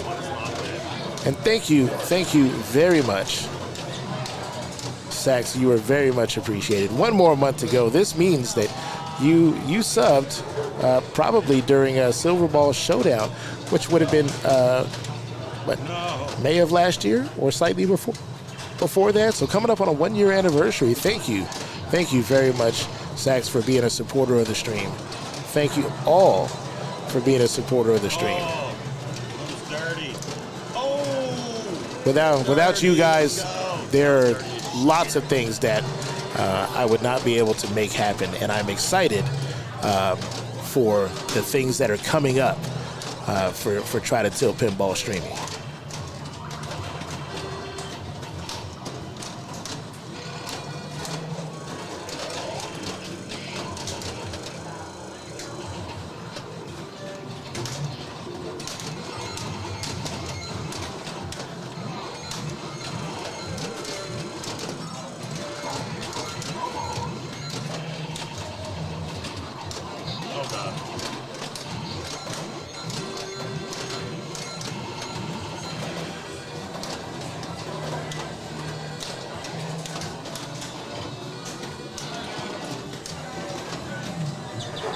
I've managed to make some friends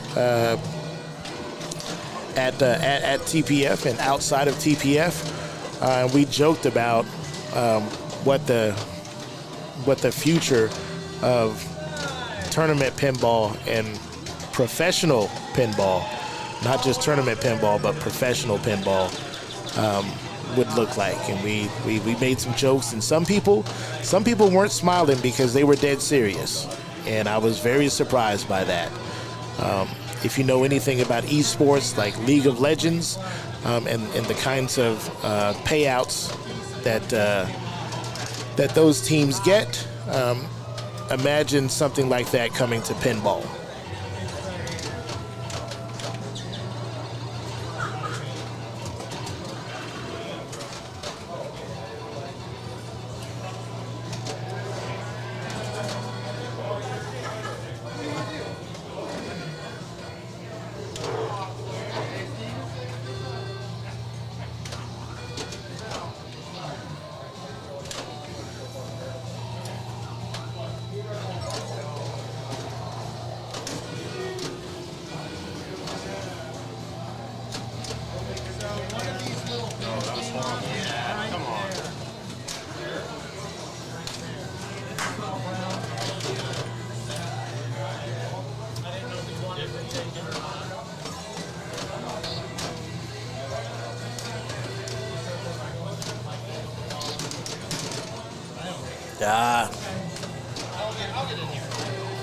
Couldn't quite do it, but already 1.3 on ball 2.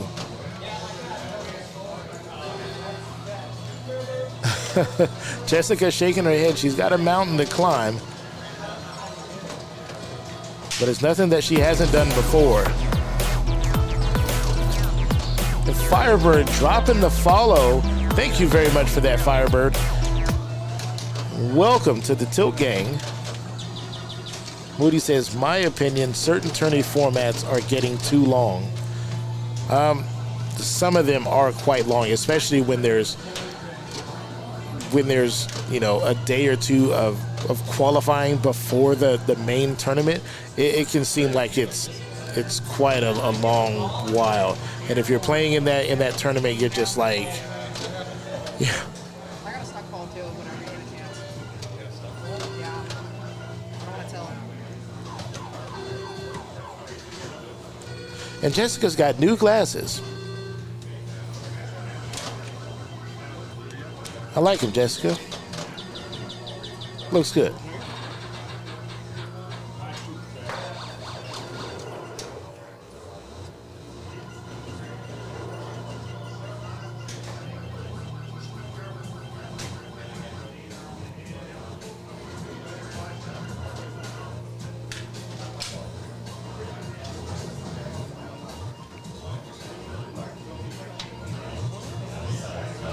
So what would the competition look like for a tournament where the prize pool was $10,000, $20,000?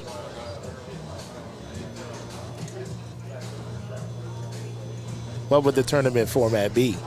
How long would the tournament be? Would it be a series of tournaments?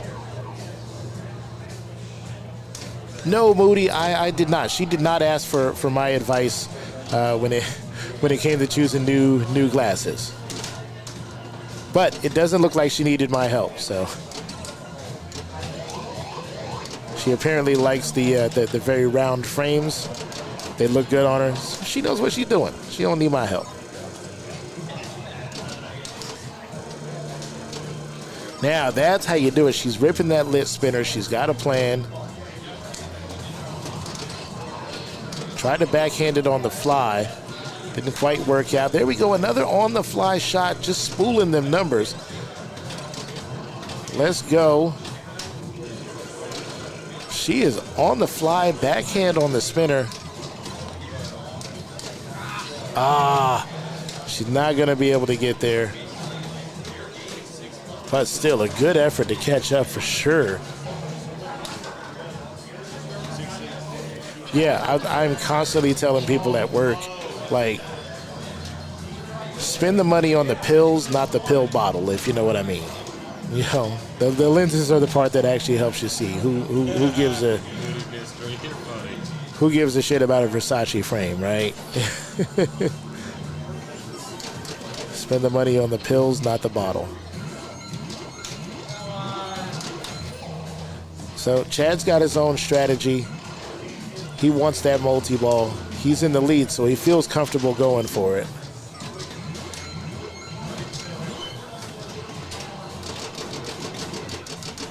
Oh, he's got a ball stuck on the flipper. There we go. A little nudge, rolls it off. Oh, no.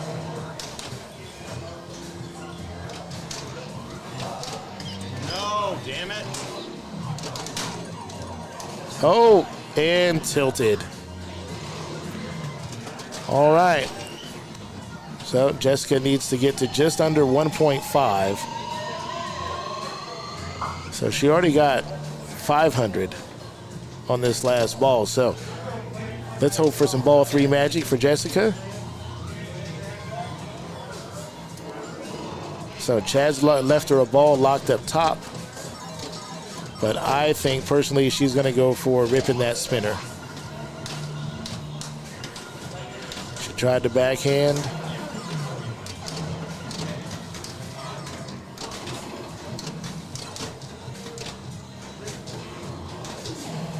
All right, good job, Jessica. Yeah, she's trying to light that spinner up, and she's got it lit. Oh, and she's not going to be able to nudge it back in.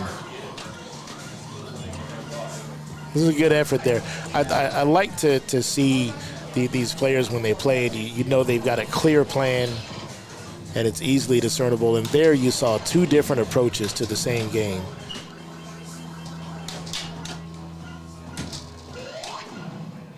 Very clearly delineated. One was all about the multi-ball. That was Chad. Getting those inline drop targets down to start that multi-ball. And Jessica was all about that spinner.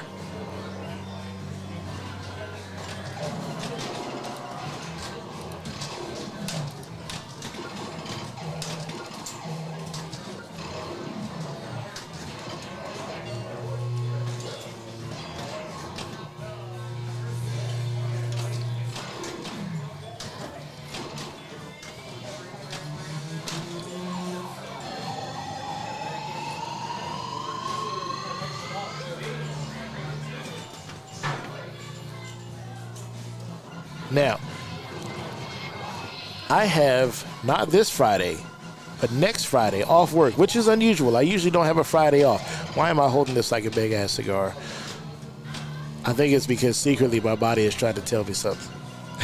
So I need to go home, pour some yak, chill out. It's like my hand is ready. My hand is like, you want to pick up that stogie. I prefer Churchill's. If you know what it is, you know what it is. But this is like my hand is just like, yes, let's do it. But I've got next Friday off, and I'm like, you know what? Would Hangar Pinball let me do a Friday night tilts at Hangar up in Tulsa? Could we get the giant stall ball Congo line going up in Tulsa? How about a whole entire evening of split flipper mini tournament? I don't know. I'm going to have to talk to Mike and Teddy about that. Maybe I can find some other people who want to play up in Tulsa. What do you guys think? I'd hate to just journey all the way up there and just be playing pinball in Tulsa by myself. Maybe I got some friends, too, that want to hang out on a Friday night. We'll see. 8-Ball Deluxe in the house. Let's update. Where is 8-Ball? 8-Ball Deluxe, which currently lists Mark Hawthorne. Alan Hamby versus Chad Lauer. All right. So Alan Hamby was up first with a short game of 56,000.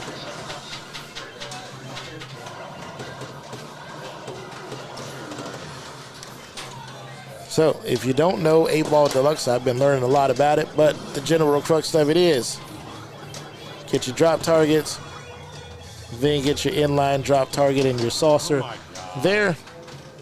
Then once you do that, you built up your bank, and then you just want to smash these multipliers here. So you want to build up your bank first and then multiply that bank. Does that make sense, y'all? I think I've got that right. If I don't, I'm sure somebody will correct me. Tracy from Outer Spacey, one of my favorite meets there. All right, not meats like lunch meat. Y'all, meet at TPF. Very, very cool. Hope you're feeling well after TPF. It's good to meet you in real life. I met so many cool people, and now I'm just like, I thought I was watching all of you guys on Twitch before, and I'm not watching nearly enough Twitch. I need to quit my job so that I have more time to watch Twitch, and then I need to watch it on my phone, my TV, and my tablet at the same time so that I can show you all love.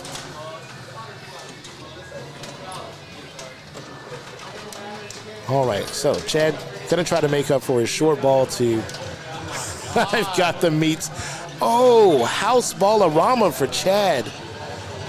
Oh.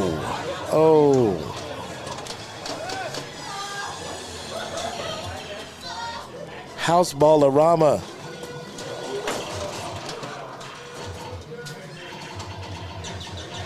Alan Hamby out of there pretty quick. I will tell you, it looks like Chad is far behind, but Alan has left the door open for Chad. Chad can quite easily do something about this.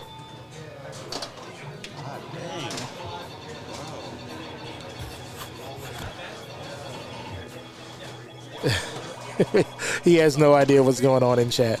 He's like, what? Who's got the meats? Left orbit all day. Yeah, you could left orbit your way to victory. You absolutely could. I don't think that's what he's going to do. I think he's going to play standard. He's just going to go for it. I mean, it's not like, you know, losing this one is going to affect his standings too much.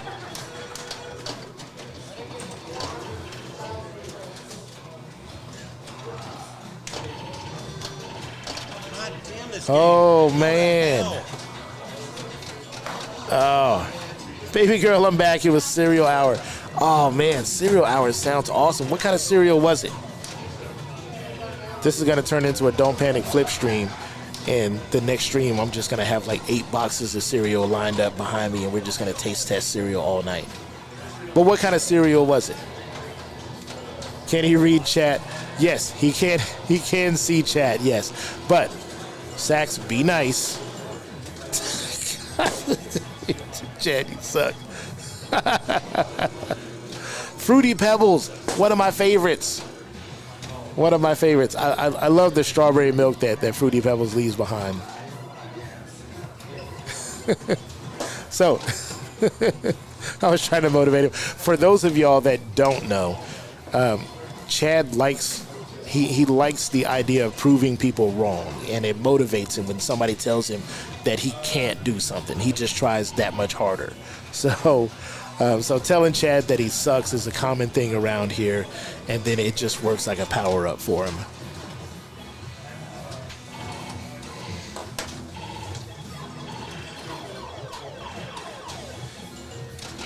For those of y'all maybe who haven't been here before, haven't been here in a little while, I was told, not once, but several times by different people, that they really enjoyed the Cactus Jack's stream because the players are all characters. They're like characters in a story. So and every player is relatively consistent in their portrayal of their character.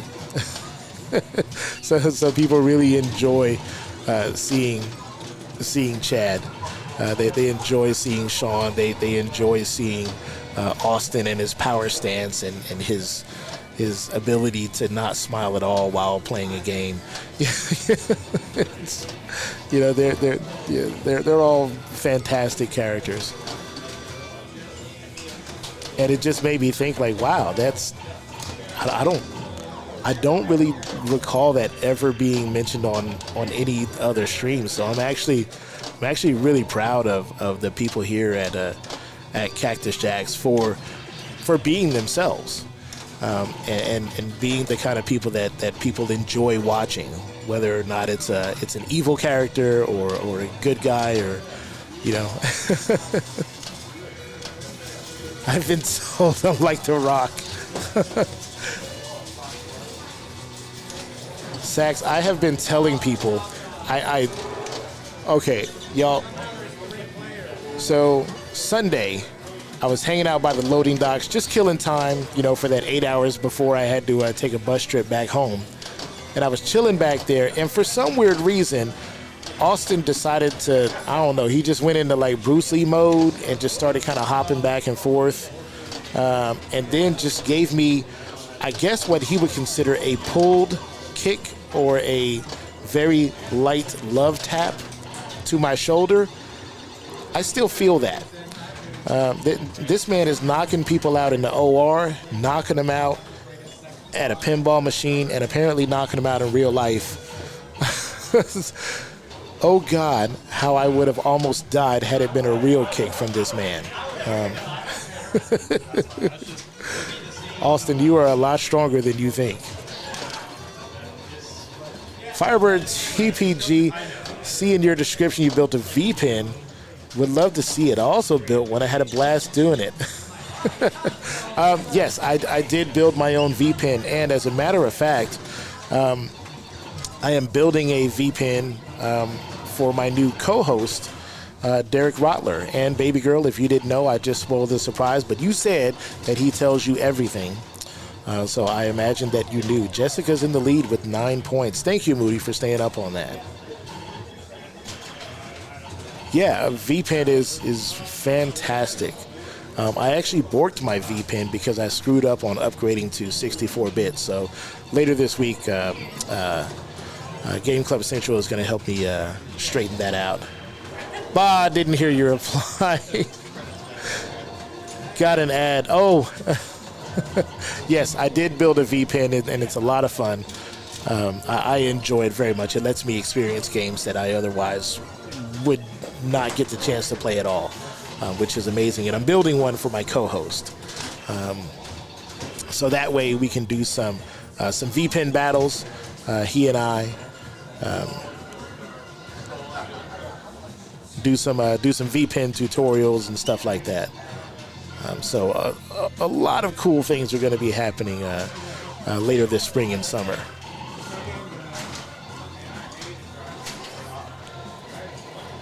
I own a print shop, so printing the decals for it made that much more fun, and yours, yeah.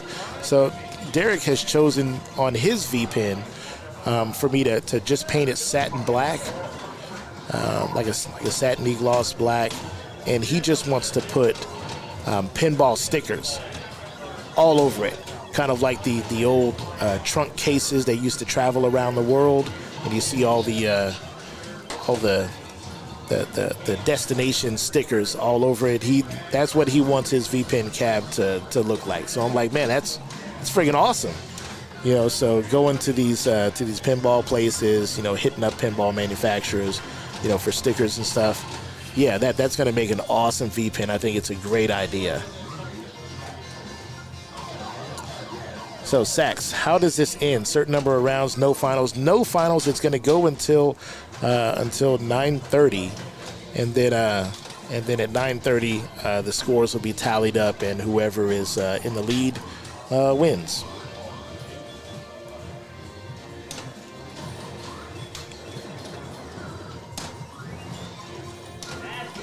And I did actually have a link for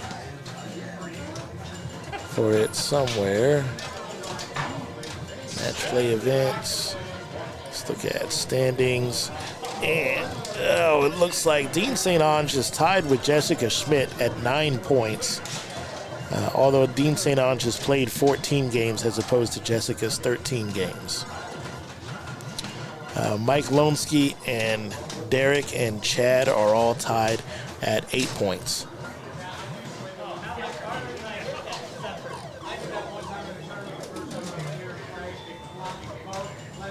I think it's designed to go until everyone plays 15 games.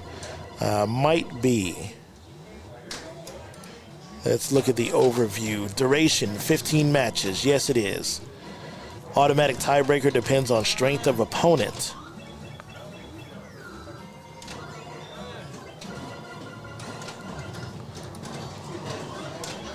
Whopper estimate, Whopper value, 4.06. TGP percentage, 50%.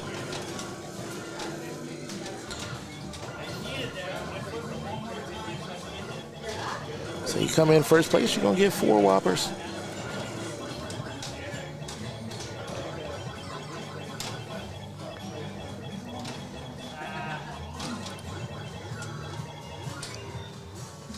Firebird says, I collect and restore arcade cabinets from my home, but I had to have a V-Pen. Looking forward to seeing yours. Yeah. Is that a lost world I hear in the background? No, it's not a lost world, but just added to CJ's a few games over the Texas Pinball Festival weekend. An Elvira House of Horrors came in. Also a Flash Gordon, along with a Buck Rogers.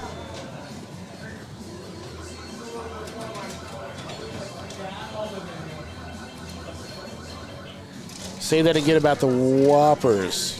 4.06 Whoppers for first place. Baby girl says, I can only bench 75 pounds a week after surgery.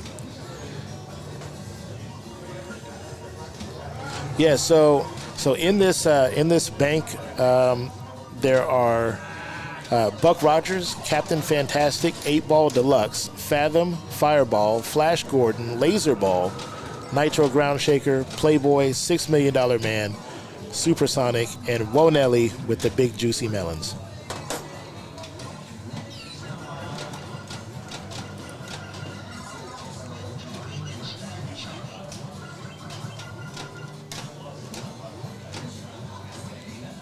So if you haven't been to CJ's in a little while, definitely come and check it out. We've had the Scooby-Doo here for a month. There's a James Bond Premium, and there are 3 other machines right behind me that'll probably be going out to the floor soon. It will be less than the estimated because this won't reach 100% TGP. No, the TGP is predicted to only be 50%, so that would be basically 2 Whoppers. I'm so excited to come back. Yeah, absolutely. And of course, there's, I'm sure that 1 or 2 or a few of the new releases will eventually make their way here as well. Firebird says, I always wanted to get a Williams Pennant Fever table. Oh, like a pitch and bat?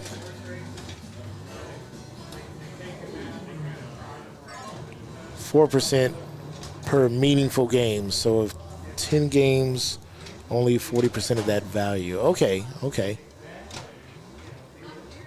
See, I don't know nothing about Whoppers because I'm not playing for what y'all play. I just love the mechanics behind it with the magnet coil. Okay.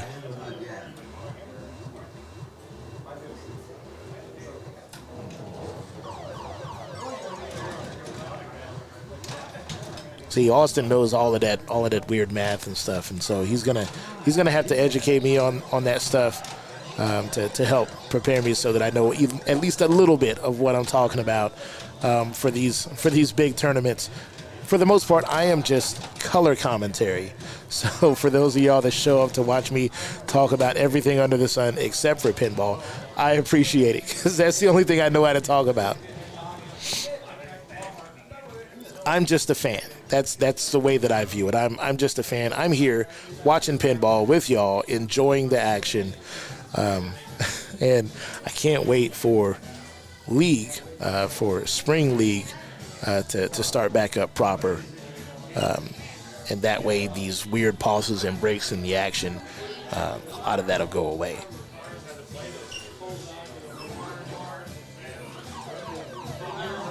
And y'all are getting to know some of the new cast of characters here at Cactus Jacks.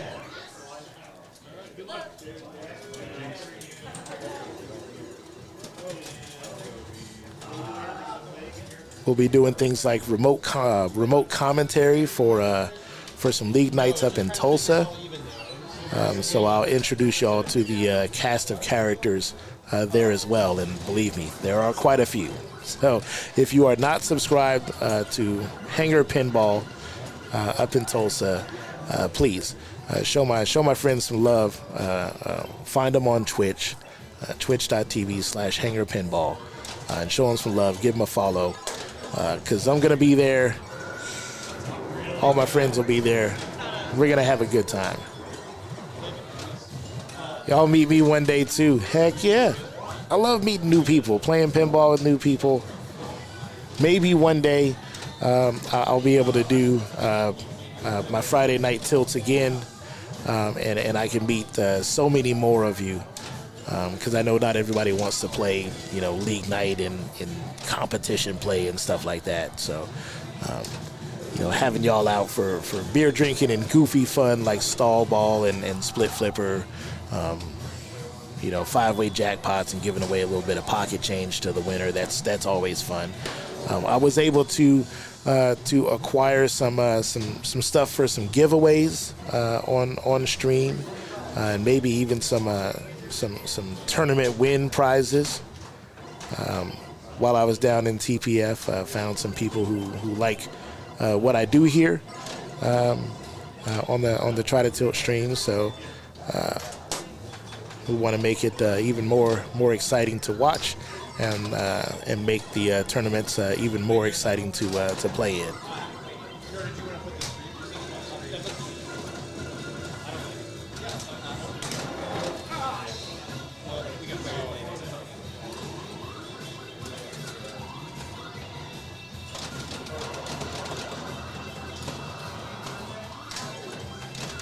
Yeah, we never want to, some people understand that, hey, we want to keep the content flowing on the stream and get you guys some stuff to watch and all.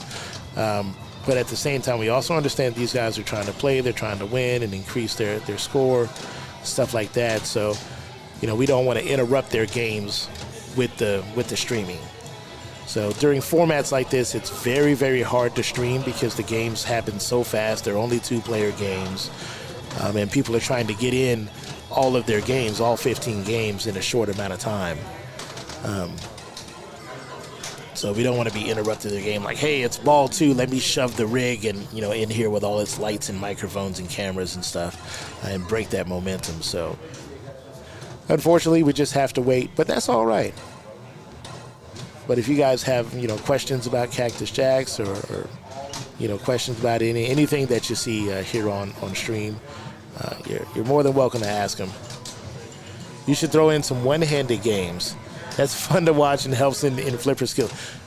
I forgot about the one-handed games, like the whole what I call.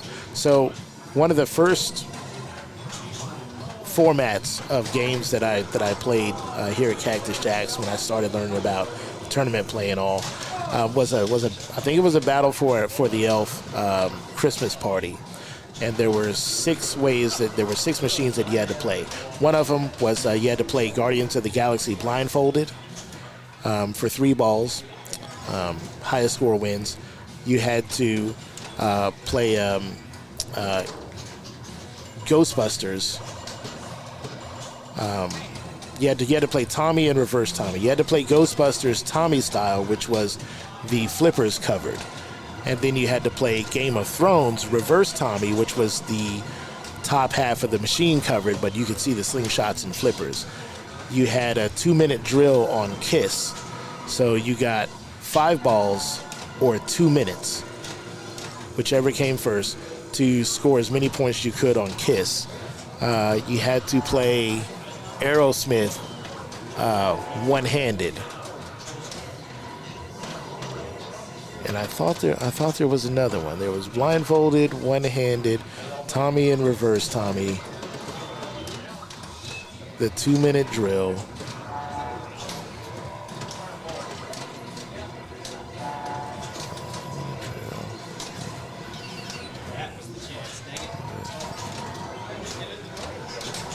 I cannot remember what the sixth one was. It escapes me right now, but I could have sworn there were 6 of them.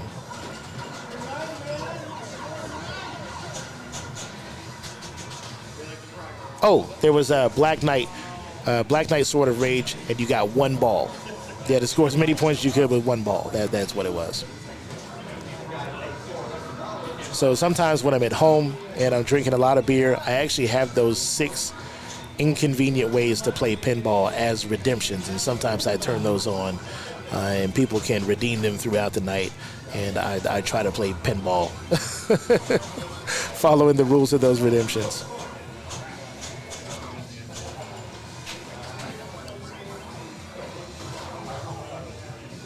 So thank you very much for reminding me of that. And should I ever be allowed to do Friday night tilts here at CJ's again, I will make sure that I have a night where I incorporate all of those, and it will be a damn good time.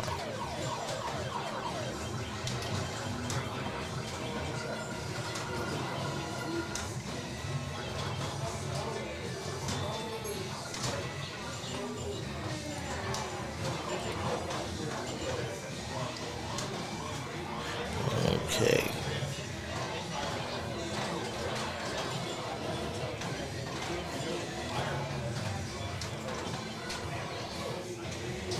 Let's see here. We go to our standings. So Dean St. Ange. Oh, okay. A lot more tied. So 4 people tied for first place. Dean St. Ange is number 1. Mike Lonsky, Jessica Schmidt, and Derek Rotler. Gary Brocksterman, Eric Fermanis, and Chad Lauer tied with 8 points, and Kate Olivia Pierce with 7 points. And then you've got Adam Nickel, Jesse Huber, Toby Chodrick, and Stephen Ferrister, all with 6 points.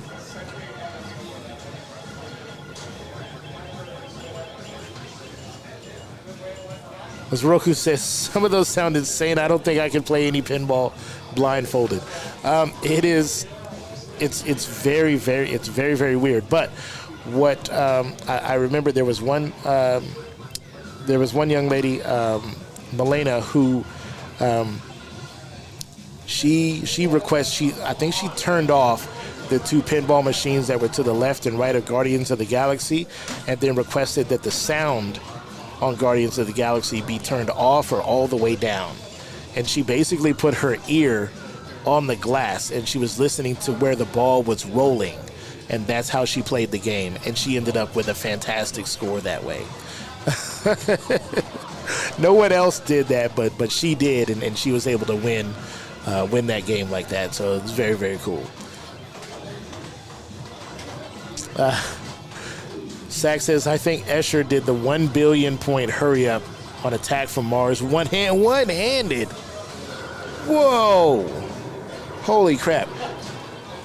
Speaking of special insane modes, I was talking with Bob Matthews, and I was telling him about trying to get the 15 drop targets down in 1 ball on Big Shot.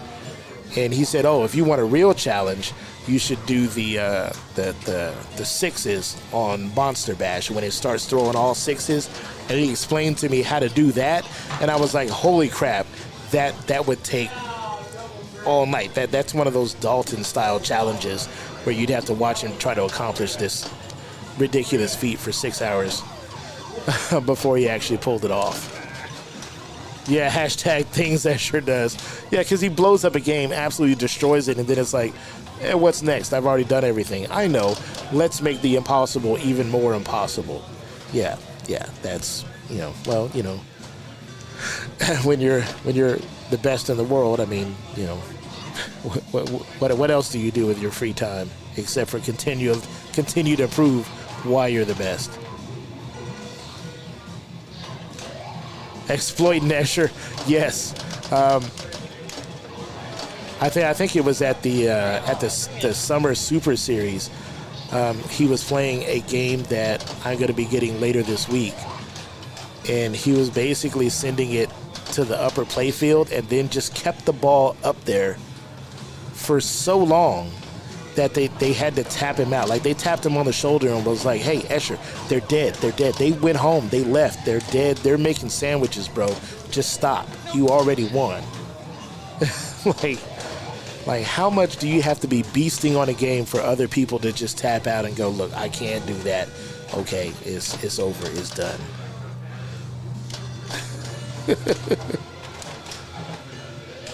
And that's not the first game where I've seen Escher get tapped. Just tapped on the shoulder like, dude, they're dead. They're dead. Don't worry about it. He did that on a Doctor Who. Like, he was just who ramping all day. Just millions. Just, it was ridiculous. Why are we not moving to new matches? So in this particular format, as you know, it's a very short format. It's only heads up. So a lot of the games already are started, essentially, by the time a game ends. I also have some new rules to follow here streaming at CJ's. So if people don't desire the rig, then the rig just kind of stays where it is. So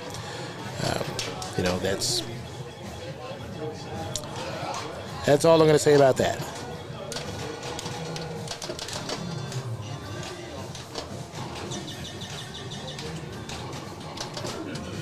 Yeah, I heard he tore up Foo Fighters to the tune of $16 billion.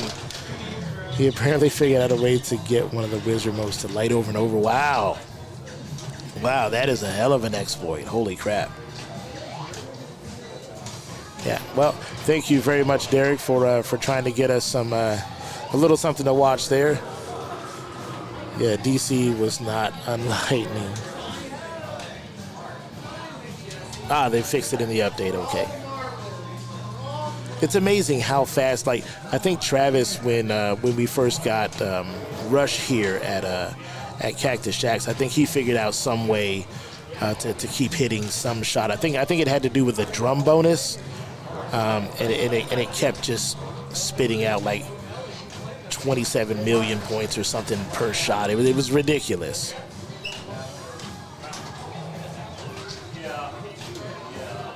But they fixed that pretty quick.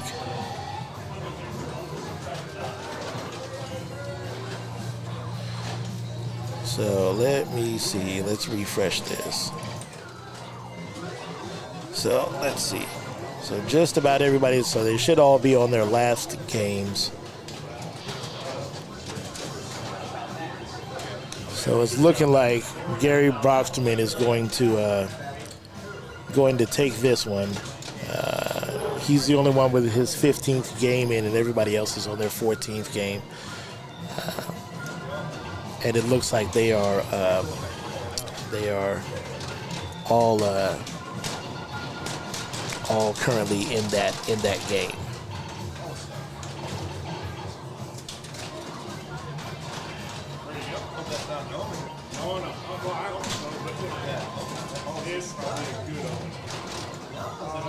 So hopefully when we get back into the regular spring league season, especially with Derek's help, we get into more regular matches rather than these max match play matches.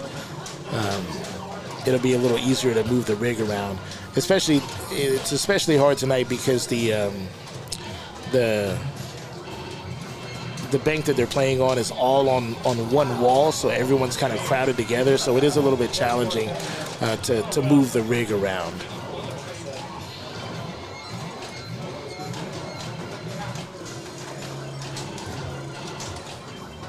Yes, so league seasons here at Cactus Jack's are kind of done quarterly, and they last for 6 weeks, and then there's 4 weeks of just kind of these kind of random events. Neo Pinball raiding with 2 viewers. Neo, thank you very much for dropping the raid on us. I hope you're having a great evening. What game were you playing before you came here?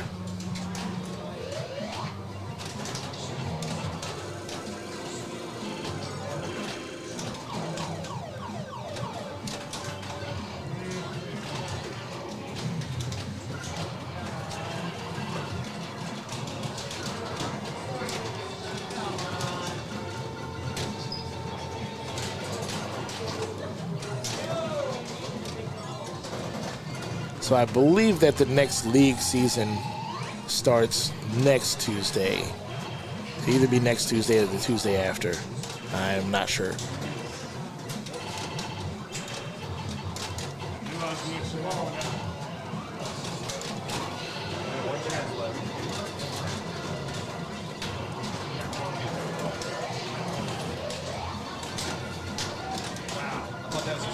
Neo Pinball, love it. All right, all right. Access, I'm out. Boring watching Dean watch someone beat him. Hey, I understand, my man. I understand. But, Sax, you understand why I don't,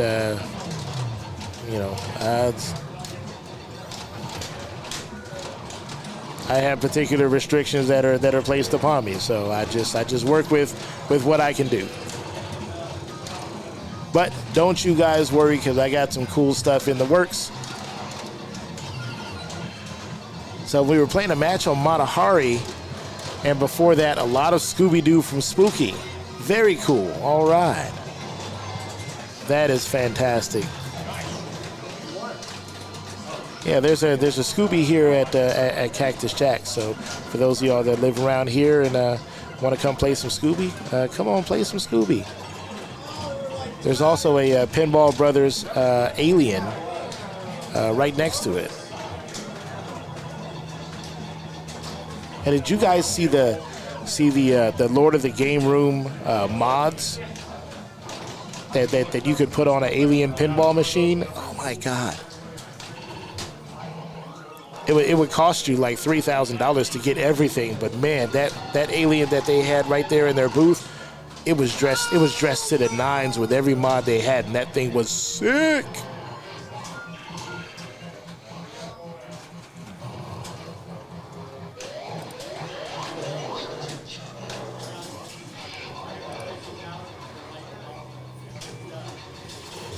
All right, so a few more games are in. And Jessica Schmidt has taken over the #1 spot. Like the crazy apron and such. Yeah, with the apron and then like the black whatever it is that was kind of hanging over the side rails. Like it was crazy. And then it had like the big mother alien on the top with the claws out, and the head was coming out of the green plastic. Oh man, it was ridiculous. It was so cool.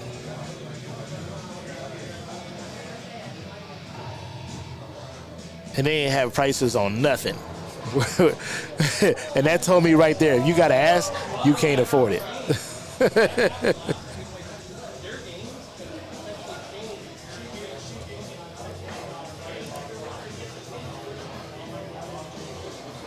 Jessica's still in the #1, but now she's tied with Eric Fermanis. On the side, yeah, 5-star restaurant style. That's right, baby. How much is this steak? What does it mean when it says Salt Bay next to it? It means you can't afford it.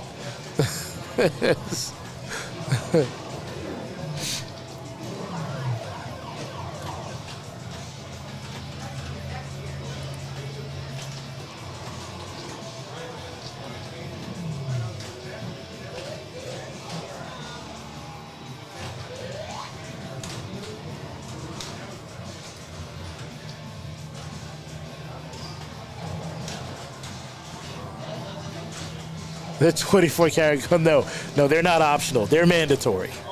They're mandatory.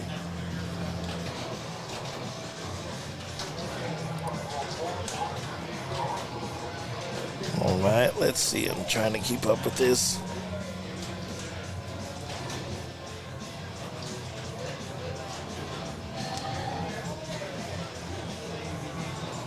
See, last time it was supposed to only go to like 12 matches, the last time they did one of these, and that ended a little bit early, just like about 9:15. So this time they tried to take it to 15, and the matches are running slightly long, this last set of matches. So a lot more of them are in. Jessica still tied with Eric Fermanis. Seeing there's still a couple of 14s playing. Toby is still on his 13th match. Alan Hamby and Mark Hawthorne are on there. They've got 14 matches in, so.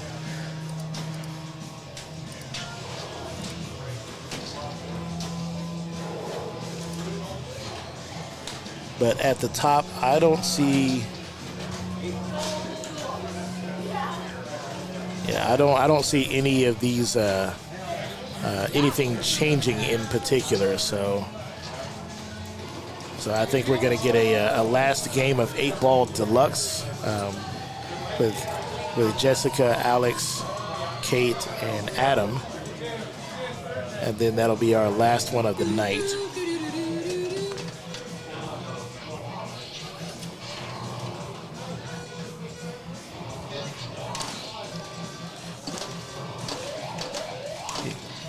What happens when you start off with the 8-Ball?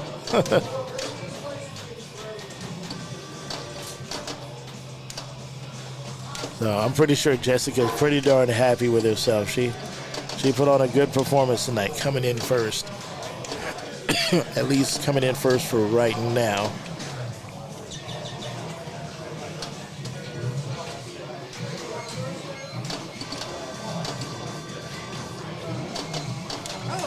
Oh, no. Well, that's not supposed to happen. And this will be the first time that y'all have seen Alexandra West play tonight.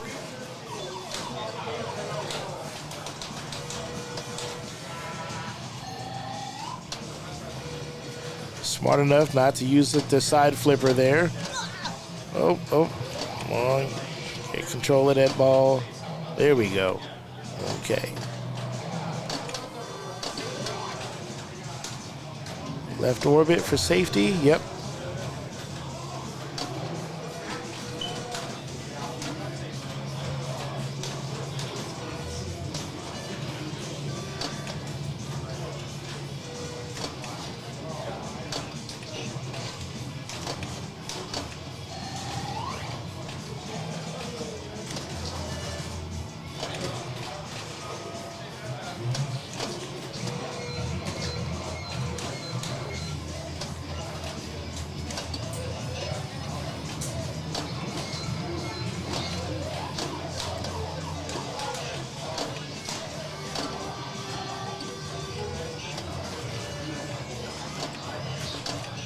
She got the side pocket in there.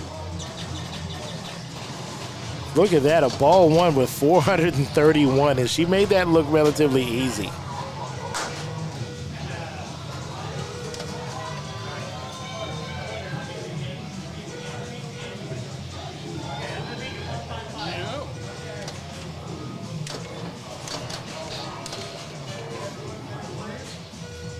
Nope.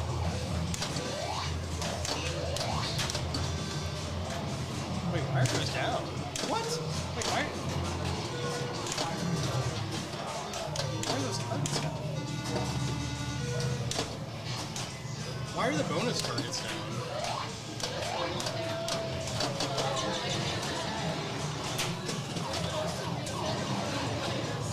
That's weird. Let me refresh this list.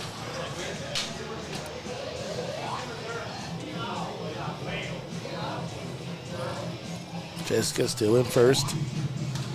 This is Kate Olivia Pierce. In the women's tournament, she scored 10th at TPF. So congratulations on an excellent showing.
Not quite a power in lane, but that was a smooth drain there for sure.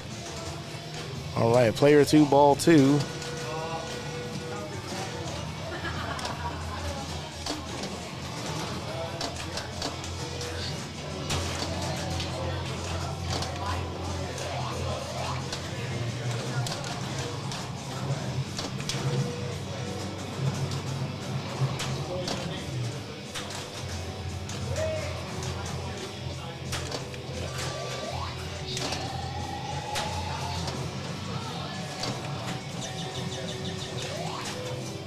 Look at this mess.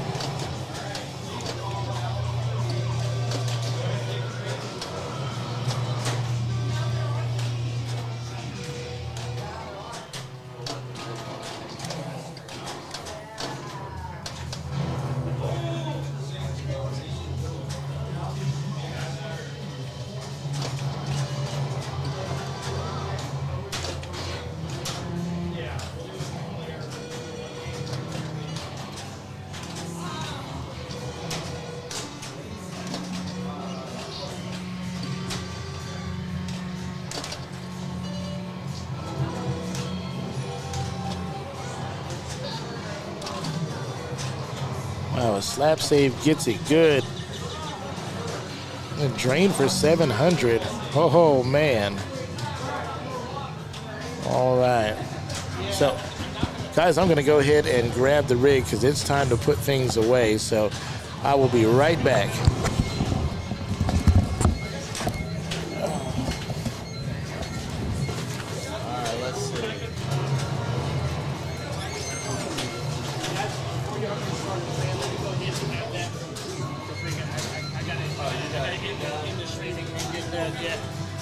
I don't want to get in trouble, so. Okay. All right. Thanks, guys.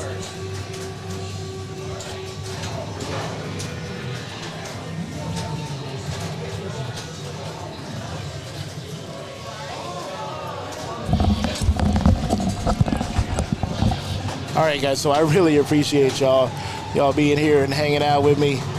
It has been a lot of fun. Can somebody please help me out? Who is still streaming?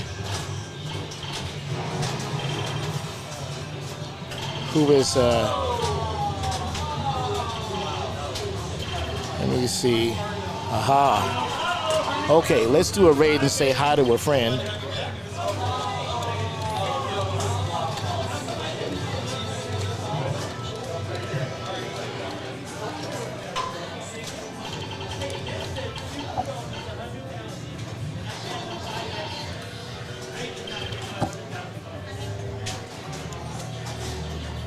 So once again, I want to thank you all very much for being here, hanging out with me this evening. I'm glad to be back, and I will see you all next week, Tuesday, 7 p.m., if not before then, streaming from home. Oh, yeah. It's going to be an awesome week. So I will see you all then. And tell Marty I said hi. Have a great night.